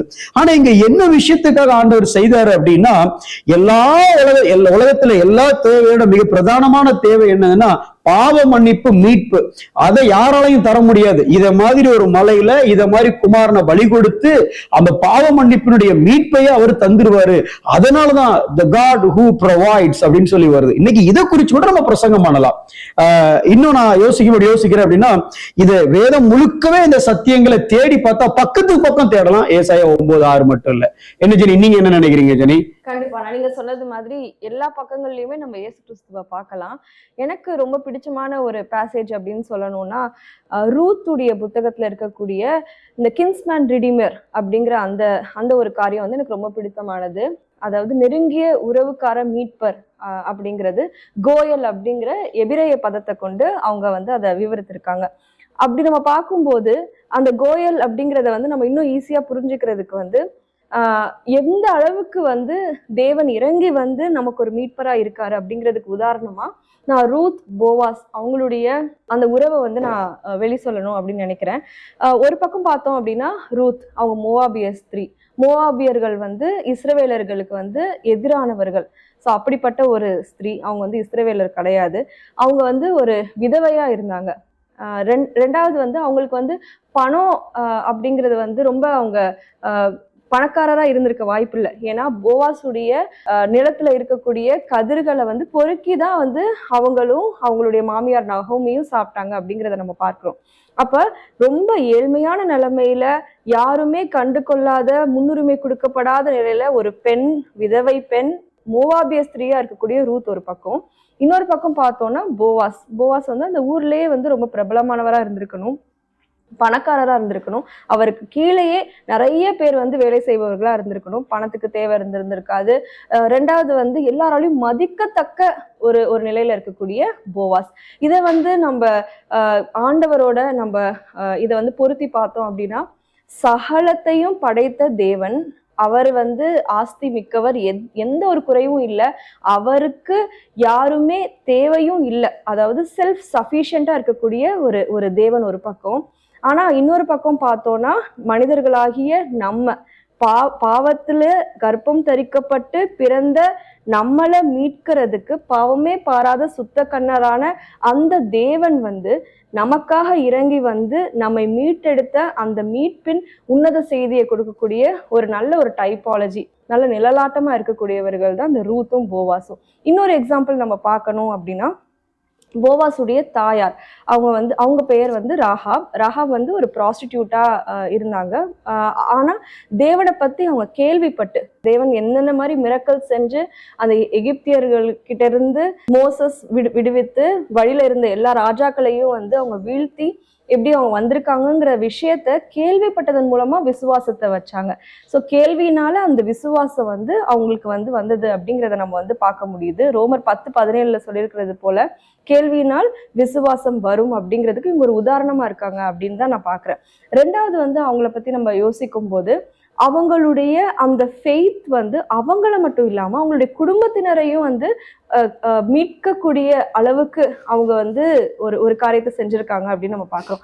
இதனாலதான் புதிய ஏற்பாடுல கூட அவங்கள பத்தி வந்து ஜேம்ஸ்ல, அதாவது யாக்கோபு நிருபத்திலையும் வந்து எழுதியிருக்காங்க. எபிரேயர்லயும் வந்து அந்த விசுவாச வீரர்கள் பட்டியல்ல ராகாபுடைய பேரும் இருக்கிறத பாக்குறோம். இப்ப நான் சொன்ன இந்த ரூத் அப்புறம் ராகாப், இவங்க ரெண்டு பேருக்கும் ஒரு ஒற்றுமை என்னன்னா, ரெண்டு பேருமே புறஜாதியார் வந்து தேவனுடைய உடன்படிக்கைக்குள்ள வர்றதுக்கு இவங்க நம்ம நியூ டெஸ்டமெண்ட்ல மாத்திரம் இல்லாம ஓல்டு கவர்னன்ட்லயே இவங்களுக்கு வந்து வந்திருக்காங்க அப்படிங்கிறது வந்து அந்த நியூ டெஸ்டமெண்ட் காலத்துல நடக்கக்கூடிய காரியங்களுக்கு ஒரு முன்னோட்டமா இவங்க இருந்திருக்காங்க அப்படிங்கிறது வந்து ஒரு பெரிய விஷயமா, தேவனுடைய அந்த உன்னதமான தேவ சித்தம் வந்து எப்படி நிறைவேறி இருக்கு அப்படிங்கறத வந்து பார்க்கும்போது, எப்படி ஒரு வைஸ் காட், எல்லாம் அறிந்தவர், சகலத்தையும் கரெக்டா பிளான் பண்ணி செய்யக்கூடிய தேவன் நம்ம ஆராதிக்கிறோம் அப்படின்னு நான் நினைக்கிறேன். Super Jenny. நீங்க சொல்லும் பொழுது ஒரு பக்கம் பாவமே இல்லாத தேவன், இன்னொரு பக்கம் பாவத்தை மாத்திரமே கொண்ட மனிதன், அந்த சந்திப்பு, அந்த இணைப்பு நல்லா இருந்துச்சு. ஆனா இப்போ நம்ம இப்படிங்க நீங்க ஒரு பக்கம் தேவனிடத்துல எல்லாமே இருக்கணும்னு இன்னைக்கு சபை எப்படி அதை பாக்குதுன்னா இது எல்லாத்தையுமே தேவன் நமக்கு தரணும் அப்படின்னு நம்ம பாக்குறோமே தவிர, ஆனா அதே தேவன் ஒரு சஃபரிங் சர்வெண்டா வந்தாருங்கிறத நம்ம மறுக்கிறோம் அல்லது மறைக்கிறோம் கூட சொல்லலாம். ஜான், நீங்க சொல்லுங்க ஜான், உங்களுக்கு என்ன மாதிரி சத்தியத்தை போதிக்கலாம் நீங்க நினைக்கிறீங்க இந்த கிறிஸ்துமஸ் காலகட்டத்தில்? கிறிஸ்துமஸ் காலகட்டத்துல போதிக்க வேண்டிய மிக சிறந்த செய்தி என்ன அப்படின்னா, மேன் ஆஃப் சாரோஸ், ரைட்? அவர் பார்த்தோன்னா சிலுவையில மாத்திரம் அவர் பார்த்தோன்னா சஃபர் ஆகல, அவர் பிறந்ததுல இருந்தே சஃபரிங் இருக்குங்கிறத பார்க்க முடிகிறது. ஒரு சில வார்த்தைகள்ல அவங்களை சொல்லி நான் பார்த்தோன்னா நான் சொல்ல பிரயாசப்படுகிறேன். இருள் சூழ்ந்த இடத்துல வெளிச்சமாய் உதிக்கிறவர் வார்த்தையாக தேவன் வெளிச்சமாய் உதிக்கிறது இயேசு கிறிஸ்து பார்க்க முடிகிறது. அவர் பார்த்தோன்னா மஞ்சத்தில் அல்ல மாட்டு தொழுவத்தில் கிடைத்தி இருந்ததை நம்ம பார்க்க முடிகிறது. அவர் பிறந்த நாளிலே இருந்து துன்பம் அவரின் துணையாக இருந்ததை நம்ம பார்க்க முடிகிறது. அப்புறம் கொல்லப்பட வேண்டியவராக குழந்தை பருவம் அவர் தொடங்கியது, ரைட்? அடைக்கலம் தேடி அந்நிய தேசத்துக்கு ஓடினார்.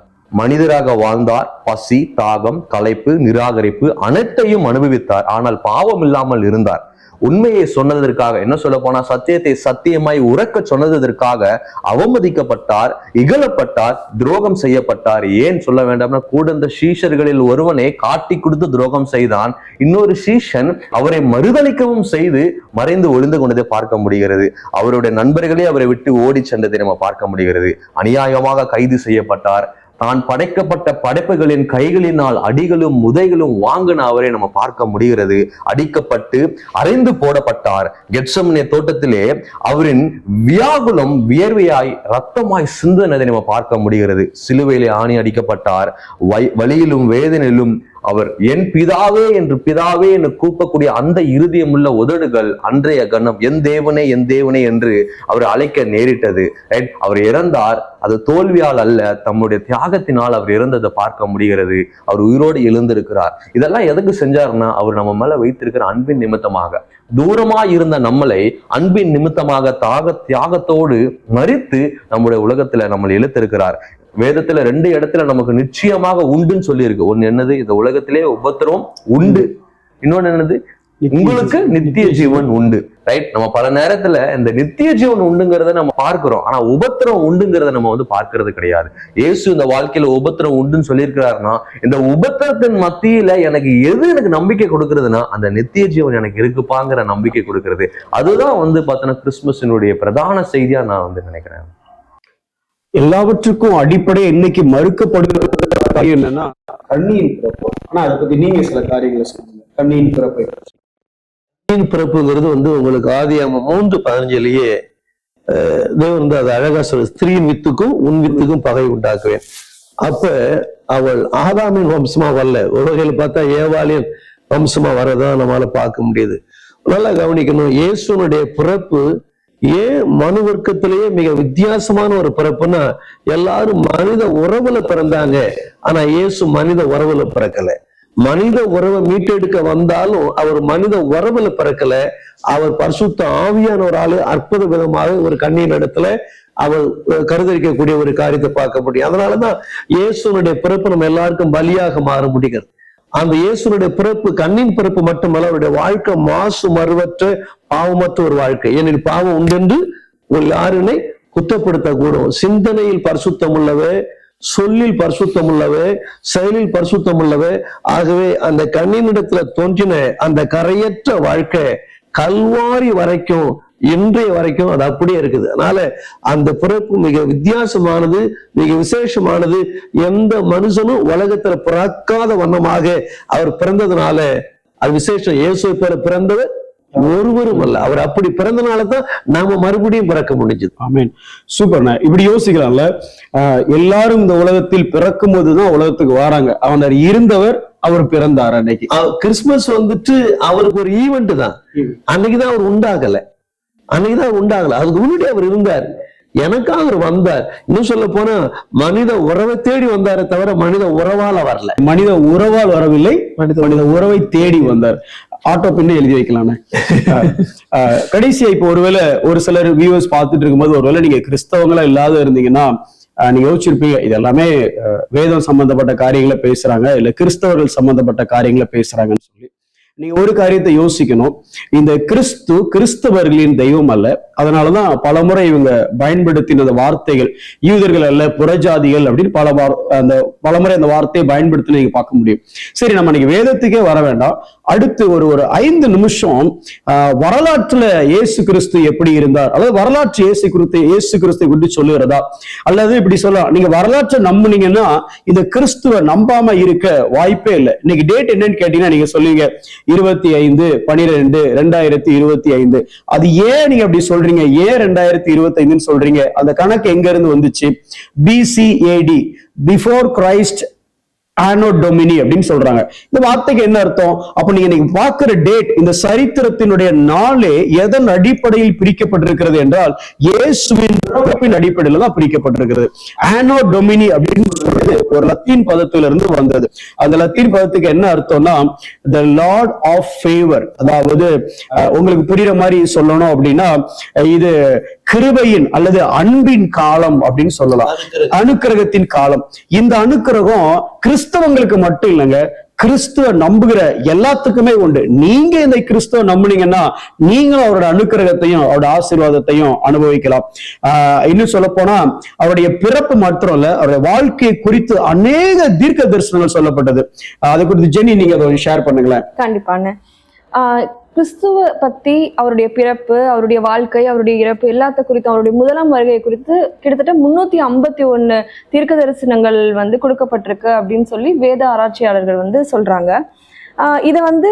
இதெல்லாம் எல்லாமே நிறைவேறி இருக்கு அப்படிங்கிறது வந்து எவ்வளவு ஒரு ஆச்சரியமான விஷயம். நான் அதை விவரிக்கிறதுக்காக ஒரு சின்ன எக்ஸாம்பிள் சொல்றேன். இப்போ நம்ம ஒரு காயினை டாஸ் பண்றோம்னு வச்சுக்கோங்க, அதுல பூ விழுந்திருக்கா தலை விழுந்திருக்கா அப்படிங்கிறதுக்கு 50% வந்து வாய்ப்பு இருக்கு. ஒண்ணு பூவா இருக்கிறதுக்கு 50%, இல்ல தலை விழுறதுக்கு 50% வாய்ப்பு இருக்கு.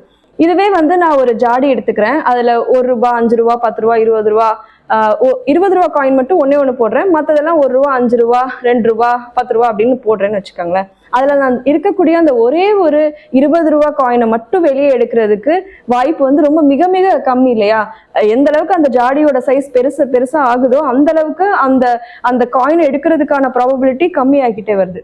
அதுதான் வந்து இந்த தீர்க்க தரிசனங்கள் அனைத்தும் நிறைவேறுவதற்கான வாய்ப்பும் மிக மிக குறைவு. இதுக்கான ரிசர்ச் வந்து பீட்டர் ஸ்டோனர் அப்படிங்கிற ஒருத்தரும் அவருடைய ஸ்டூடெண்ட்ஸுமா சேர்ந்து பண்றதை நம்ம பார்க்குறோம். 8 ப்ராஃபஸி அவங்க எடுக்கிறாங்க. மிக கடினமான நிறைவேறுதலுக்கான வாய்ப்பு மிக கடினமாக இருக்கக்கூடிய ஒரு 8 ப்ராஃபஸியை எடுத்துட்டு பைபிள்ல இருந்து ஓல்ட் டெஸ்டிமெண்ட்ல இருந்து அவங்க எடுத்து அது நிறைவேறதுக்கான எத்தனை % சாத்தியக்கூறு இல்லை ப்ராபபிலிட்டி எவ்வளவு அப்படின்னு அவங்க பார்க்கும்போது 1 × 10⁻17 1 லட்சம் இல்லை 10 லட்சம் 1 கோடி 10 கோடின்னு இல்லை, ஒன்று அதை தொடர்ந்து 17 ஜீரோஸ் இருக்கக்கூடிய அவ்வளவு அதுல ஒரு பர்டிகுலர் இதுதான் வந்து பாசிபிலிட்டி அப்படின்னு சொல்லி அவங்க வந்து கண்டுபிடிச்சாங்க. அதுக்கு அவங்க என்ன உதாரணம் தராங்க அப்படின்னா, அமெரிக்காவில் இருக்கக்கூடிய டெக்சஸ் மாகாணத்தை எக்ஸாம்பிள் எடுத்துக்கிறாங்க. நம்மளுடைய வழக்கு இதுல பார்க்கணும் அப்படின்னா, இப்போ இந்திய தேசத்துல சவுத் இந்தியாவில் இருக்கக்கூடிய ஸ்டேட்ஸ் தமிழ்நாடு, கேரளா, கர்நாடகா, ஆந்திரா அப்படிங்கிற அந்த ஸ்டேட்ஸ்ல வந்து நான் முன்னாடி சொன்ன அதே எக்ஸாம்பிள் போல ₹1 நாணயத்தை போடுறோம், ₹2, ₹5, ₹10 அந்த நாணயத்தை 2 அடிக்கு இந்த எல்லா ஸ்டேட்ஸ்லயும் ஃபுல்லா 2 அடி உயரத்துக்கு எல்லா ஸ்டேட்ஸ்லயும் ஃபுல்லா நம்ம நிரப்பிட்டு ஒரே ஒரு ₹20 நாணயத்தை போட்டு அதை எடுக்கிறதுக்கு ப்ராபபிலிட்டி எவ்வளவு வந்து அது பாசிபிளே இல்லாத ஒரு விஷயம் அப்படின்னு சொல்லலாம் இல்லையா? இந்த வெறும் 8 தீர்க்க தரிசனங்கள் மட்டும் நிறைவேறுவதற்கு அவ்வளவு கடினம் அப்படின்னு அவங்க வந்து விவரிக்கிறாங்க. அப்ப 1 இல்ல 10 இல்ல 100 இல்ல 351 ப்ராஃபஸியும் நிறைவேறி இருக்கு அப்படின்னா அப்ப அது வந்து கண்டிப்பா கிறிஸ்து தான் தேவனுடைய குமாரர் அவரால தான் இந்த உலகத்துக்கு மீட்பு வருது அப்படிங்கிறதுக்கு இதுவே ஒரு பெரிய ஒரு சாட்சியா இருக்கு, எவிடன்ஸா இருக்கு அப்படின்னு நான் யோசிக்கிறேன். அதாவது தற்செயலாக நடந்தது அல்ல, இது தேவன் திட்டமிட்டு நடத்திய செயல் அப்படிங்கிறது நமக்கு வந்து புரியணும். இந்த 4 மாநிலங்களும் 2 அடி உயரத்துக்கு முழுவதுமே நாணயங்களால் நிரப்பப்பட்ட பொழுது அது தொலைந்து போன ஒரு ₹20 காயினை மட்டும் யாராலுங்க கண்டுபிடிக்க முடியும்? அப்படி நடக்க வாய்ப்பே இல்லை. அதே மாதிரி இந்த 350+ ப்ராபசிஸ் நடக்கிறதுக்கு வாய்ப்பே இல்லை, ஆனா நடந்தது. அதனால இது மனித செயல் அல்ல, இது தெய்வ செயல். இன்னும் வேதத்தில் இருக்கக்கூடிய காரியங்கள் சரித்திரத்துல இருக்கான சிறுவன், நீங்க அந்த கணக்கெடுப்பை பத்தி என்ன சொல்லுங்க சிறுவன்? இது ஒரு அற்புதமான விஷயம். இதை கேட்கும் போதே ரொம்ப ஆச்சரியமா இருக்கு. நம்ம சொல்லுவோம் வேதம் தன்னகத்தை தன்னை நிரூபிக்கிறது, தனியா வெளியே போய் நம்ம அதை நிரூபிக்கணும்னு அவசியம் இல்லை. ஆனா ஒருவேளை ஒரு சிலர் இல்ல வரலாற்றுல இருக்கா அப்படின்னு நீங்க யோசிச்சீங்கன்னா, நம்ம எல்லாருக்கும் சென்னையில மகாபலிபுரம் தெரியும். அங்க இருக்கிற கல்வெட்டுகளை பார்க்கும்போது இப்படிப்பட்ட ஒரு ராஜா வாழ்ந்தார் என்பதுக்கு ஒரு சான்றாக அது அமையுது. அதே போல கிறிஸ்தவர்கள் அல்லாதவர்கள் இல்ல கிறிஸ்துவை பின்பற்றாதவர்கள் கூட இயேசு கிறிஸ்துவை குறித்து எழுதியிருக்கிறாங்க. ஒரு யூத வரலாற்று ஆசிரியர், அவர் பெயர் யோசிபஸ், அவர் எழுதின ஒரு புஸ்தகம் ஆன்டிக்விட்டிஸ் ஆஃப் ஜூஸ் என்ற ஒரு புஸ்தகம், 1ஆம் நூற்றாண்டு எழுதப்பட்ட புஸ்தகத்துல இயேசுவை குறித்தும் அவருடைய சகோதரனாகிய யாக்கோபை குறித்தும் அவர் எழுதியிருக்கிறார். நிச்சயமா ஒரு மனுஷன் வாழ்ந்தாருங்கிறத அவங்க எழுதுறாங்க. யூதர் மாத்திரம் இல்லைன்னு ஒரு ரோம வரலாற்று ஆசிரியர், அவர் பேர் டாசிட்டஸ், அவர் எழுதிய புஸ்தகம் ஆனல்ஸ் என்ற ஒரு புஸ்தகம். அந்த புஸ்தகம் பேசிக்கா என்னன்னா, ரோமர்களுடைய வரலாற்று குறிப்புகளை பற்றி எழுதப்பட்ட ஒரு குறிப்பு. அந்த குறிப்புல பொந்து பிலாத்து என்பவர் இயேசு என்ற ஒருவரை கொலை செய்தார் என்று எழுதப்பட்டிருக்குது. இயேசுவின் பிறப்பு, இயேசு வாழ்ந்தார் என்பதையும் இயேசு மரித்தார் என்பதையும் சரித்திர ஆய்வாளர்கள் தெளிவாக எழுதி வச்சிருக்கிறாங்க. இது ஒரு வரலாற்று குறிப்புகளா நீங்க நினைச்சீங்கன்னா அது மாத்திரம் இல்ல, தொல்பொருள் ஆராய்ச்சியின் மூலம் நம்ம ஊர்ல இருக்கிற கீழடி குறிப்பிட்ட காரியங்கள் போல தொல்பொருள் ஆராய்ச்சியால் கண்டுபிடித்த ஒரு சில காரியங்கள், நம்ம அன்னை சொன்னது போல இந்த சென்சஸ் குடிமதிப்பு எழுதப்பட்டது. இயேசு பிறக்கும் போது ஒருவேளை எங்க ஊர்ல எல்லாம் இந்த நேட்டிவிட்டி பிளே கிறிஸ்துவ நாடகம் நடந்தா முதல் சீனே அதுதான், இதோ குடிமதிப்பு எழுத வேண்டும் சொல்லி அனுப்பிச்சுடுவாங்க. சோ அதே போல குடிமதிப்பு எழுதப்பட்டது லூக்கா 2ஆம் அதிகாரம் 1வது வசனத்துல வாசிக்கிறோம். இதை குறித்து ரெஸ் கெஸ்டே டிவி அகஸ்டி, என்னைய வித்தியாசமா பேசுறேன்னு நினைக்காதீங்க, அது ஆங்கிலத்துல சொல்லணும்னா டீட்ஸ் ஆஃப் டிவைன் அகஸ்டஸ், அதாவது அகஸ்து ராயன் செய்த காரியங்கள் என்னவென்ன என்பதை அவருடைய கல்லறை முன்பாக எழுதி வைத்திருக்கிறாங்க. இது அவர் வாழ்ந்த காலகட்டம் 27வது BC இருந்து 14 AD வரைக்கும் வாழ்ந்தார். இது பிசிடியன் ஆன்டியாக், நம்ம அப்போஸ்தலர் புஸ்தகத்துல பாக்குறோம்ல, அந்த இடத்துல இருந்து கண்டுபிடிக்கப்பட்ட ஒரு ஆராய்ச்சி.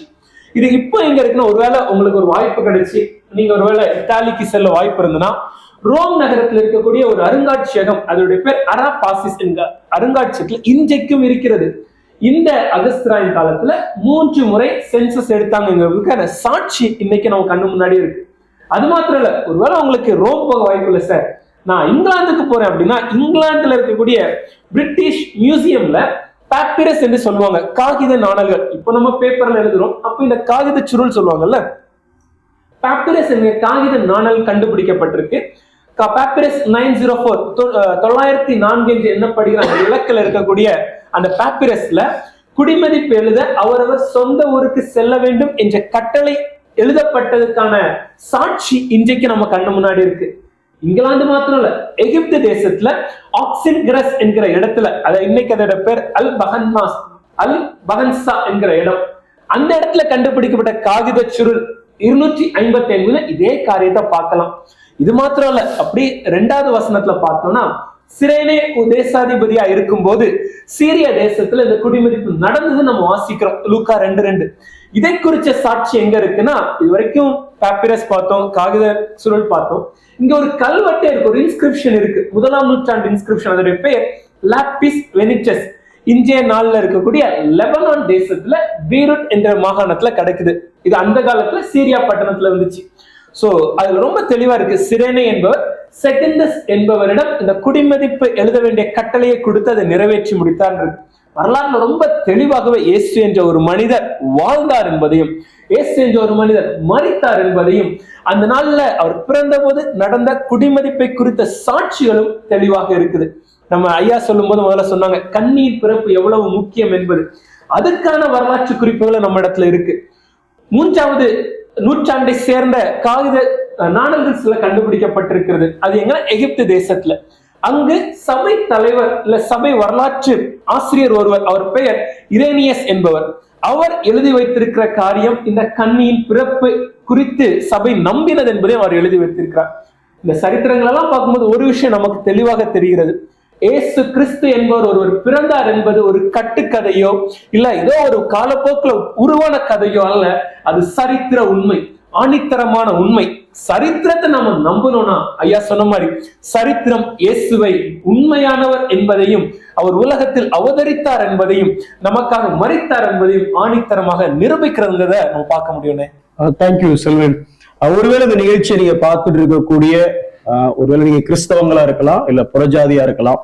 நீங்க ஒருவேளை இந்த கிறிஸ்துவை அறியாதவர்களாக இருந்தீங்க அப்படின்னா இந்த சொல்லப்பட்ட காரியங்களை யோசிச்சு பார்க்கும் பொழுது இயேசு கிறிஸ்தவர்களுக்கான தெய்வம் அல்ல, இயேசு இவ்வுலகத்திற்கான தெய்வம். அவரை நீங்க தேட ஆரம்பிங்க. இரண்டாவது, ஒருவேளை நீங்க கிறிஸ்தவங்களா இருந்தீங்க அப்படின்னா ஐயா இப்போ கிறிஸ்துமஸ் கொண்டாடணுமா கொண்டாடக்கூடாதா அப்படிங்கிற மாதிரி உங்களுக்குள்ள ஒரு எண்ணம் வந்துருக்கலாம். ஒரு விஷயத்தை மட்டும் நாங்க உங்களுக்கு பதிய வைக்கிறோம். கிறிஸ்துமஸ் அப்படிங்கும் பொழுது நாம நட்சத்திரத்தை தேடி போகிறோம். ஆனால் நட்சத்திரமாகிய இந்த வேத வசனம் காட்டுகிற வழியில நாம நடக்கிறோமா? இரண்டாவது, கிறிஸ்துமஸ் அப்படின்னு சொல்லி பார்க்கும்போது புதிய ஆடைகளை நம்ம உடுத்துகிறோம், நல்லது. கிறிஸ்துவை தரித்து கொள்றோமா சொல்லி யோசிப்போம். ஒளி விளக்குகளை நிறைய லைட்ஸ் போடுறோம், ஆனா வேதம் நம்மளையே வெளிச்சமாக இருக்க சொல்லுகிறது. நாம வெளிச்சமாக இருக்கிறோமா? வசனத்தை கேட்பதற்கு அன்னைக்கு ஆலயத்துக்கு வரோம். ஆலயத்துக்கு வர்றது நல்லதுதான், ஆனா நாமளே ஆலயமா இருக்கோங்கிறத நம்ம மறந்து விடக்கூடாது. எல்லாவற்றிற்கும் மேலாக பிரியாணி இல்லாத கிறிஸ்துமஸே இல்லை அப்படின்னு சொல்லி ஆரம்பத்திலே சொன்னாங்க. பிரியாணி நல்லதுதான், ஆனா அனுதினமும் இந்த வேத வசனமாகிய ஆகாரத்தை, அதாவது மனிதன் அப்பத்தினாலே மாத்திரம் அல்ல, தேவனுடைய வாயிலிருந்து புறப்படுகிற வார்த்தையினால ஒவ்வொரு வார்த்தையையும் நாம் அப்படி உட்கொள்கிறோம். கடைசியாக நம்ம எல்லாருக்காகவும் ஆசீர்வதிச்சு ஜெபம் பண்ணி முடிப்பாங்க. ஹிஸ்டாரிக்கல் எவிடன்ஸ் என்று பேசும்போது எனக்கு அது ரொம்ப வினோதமா இருந்துச்சு. ஹிஸ்டரி அப்படின்னாலே ஹிஸ்டோரி, அவர் சரிதையே சரித்திரம். 2000 ஆண்டுகளுக்கு முன்னதாக பெத்லகேமில் பிறந்தார் என்பது சரித்திரம். கடந்த 40 ஆண்டுகளுக்கு முன்னதாக என் வாழ்க்கையில இயேசு பிறந்தார் என்பது எனக்கான சம்பவம், ரட்சிப்பின் சம்பவம். எங்களை கேட்டுக்கொண்டிருக்கிற அருமையானவர்களே, நான் ஒரு பாவி, எனக்காக பாவமற்ற இயேசு சிலுவையில பலியானார் என்று நான் உணரும் பொழுது என்னுடைய ரட்சிப்புக்கு அவருடைய பாவ மன்னிப்பு அவசியப்படுகிறது. நான் அதை ஒத்துக்கொள்ளும் பொழுது எனக்குள்ளாக ஒரு மனம் திரும்புதலை கட்டளையிட்டு என்னுடைய மனதை அவர் ஆலயமாக மாற்றுகிறார். அவருக்காக வாழக்கூடிய ஒரு வாழ்க்கையின் பாக்கியத்தை கர்த்தர் எனக்கு தருகிறார். இந்த பூமியில நான் அவருக்காக வாழும் பொழுது அவர் மறுபடியுமாக வந்து அவர் வசமாக என்னை கொண்டு போவார். இயேசு 2000 ஆண்டுகளுக்கு முன்னதாக பிறந்தார், அது உலகத்திற்கான செய்தி. இயேசு வரப்போகிறார், அது சபைக்கான திருச்செய்தி. ஆகவே ஒப்பு கொடுப்போம். எங்கள் பரிசுத்தமுள்ள நல்ல தகப்பனே, இந்த நாளில நாங்கள் கலந்து உரையாடினதாலே இந்த சம்பவம், இந்த சம்பாஷணை காண்கிறவர்களுக்கு, கேட்கிறவர்களுக்கு ஒரு தெய்வீக மகிழ்ச்சியை உண்டு பண்ண, தெய்வீக ரட்சிப்பை உண்டு பண்ண நாங்கள் ஒப்பு கொடுத்து செபிக்கிறோம். ஐயா, அன்பின் ஆண்டவரே, உடைய பிறப்பு அதிசயமான, உம்மை போல ஒருவர் பிறக்கவில்லை, உம்மை போல ஒருவர் வாழவில்லை, உம்மை போல ஒருவர் மறிக்கவில்லை, உம்மை போல ஒரு உயிர் தழவில்லை. இதையெல்லாம் பார்க்கிற அறிந்திருக்கிற நாங்கள் இந்த கிறிஸ்துமஸை அர்த்தமுள்ள ஒரு கிறிஸ்துமஸாக கொண்டாட எங்களுக்கு உதவி செய்வீராக. இந்த கிறிஸ்து ஜெயந்தி எங்களுக்கானது மட்டுமல்ல, எங்களை காண்கிற மக்களுக்கானது, எங்கள் தமிழகத்திற்கானது, இந்தியர் அனைவருக்குமானது, இந்த உலகத்தில் உள்ள அனைத்து மக்களுக்குமானது. உங்களுடைய நேச கருத்தில் எல்லாரும் இப்ப கொடுக்கிறோம். இந்த நிகழ்ச்சி ஆசீர்வாதத்தை கொண்டு வரட்டும். கிறிஸ்துவின் நல்ல நாமத்தில் ஜெபிக்கிறோம், ஜீவனுள்ள பிதாவே. ஆமென். Thank you.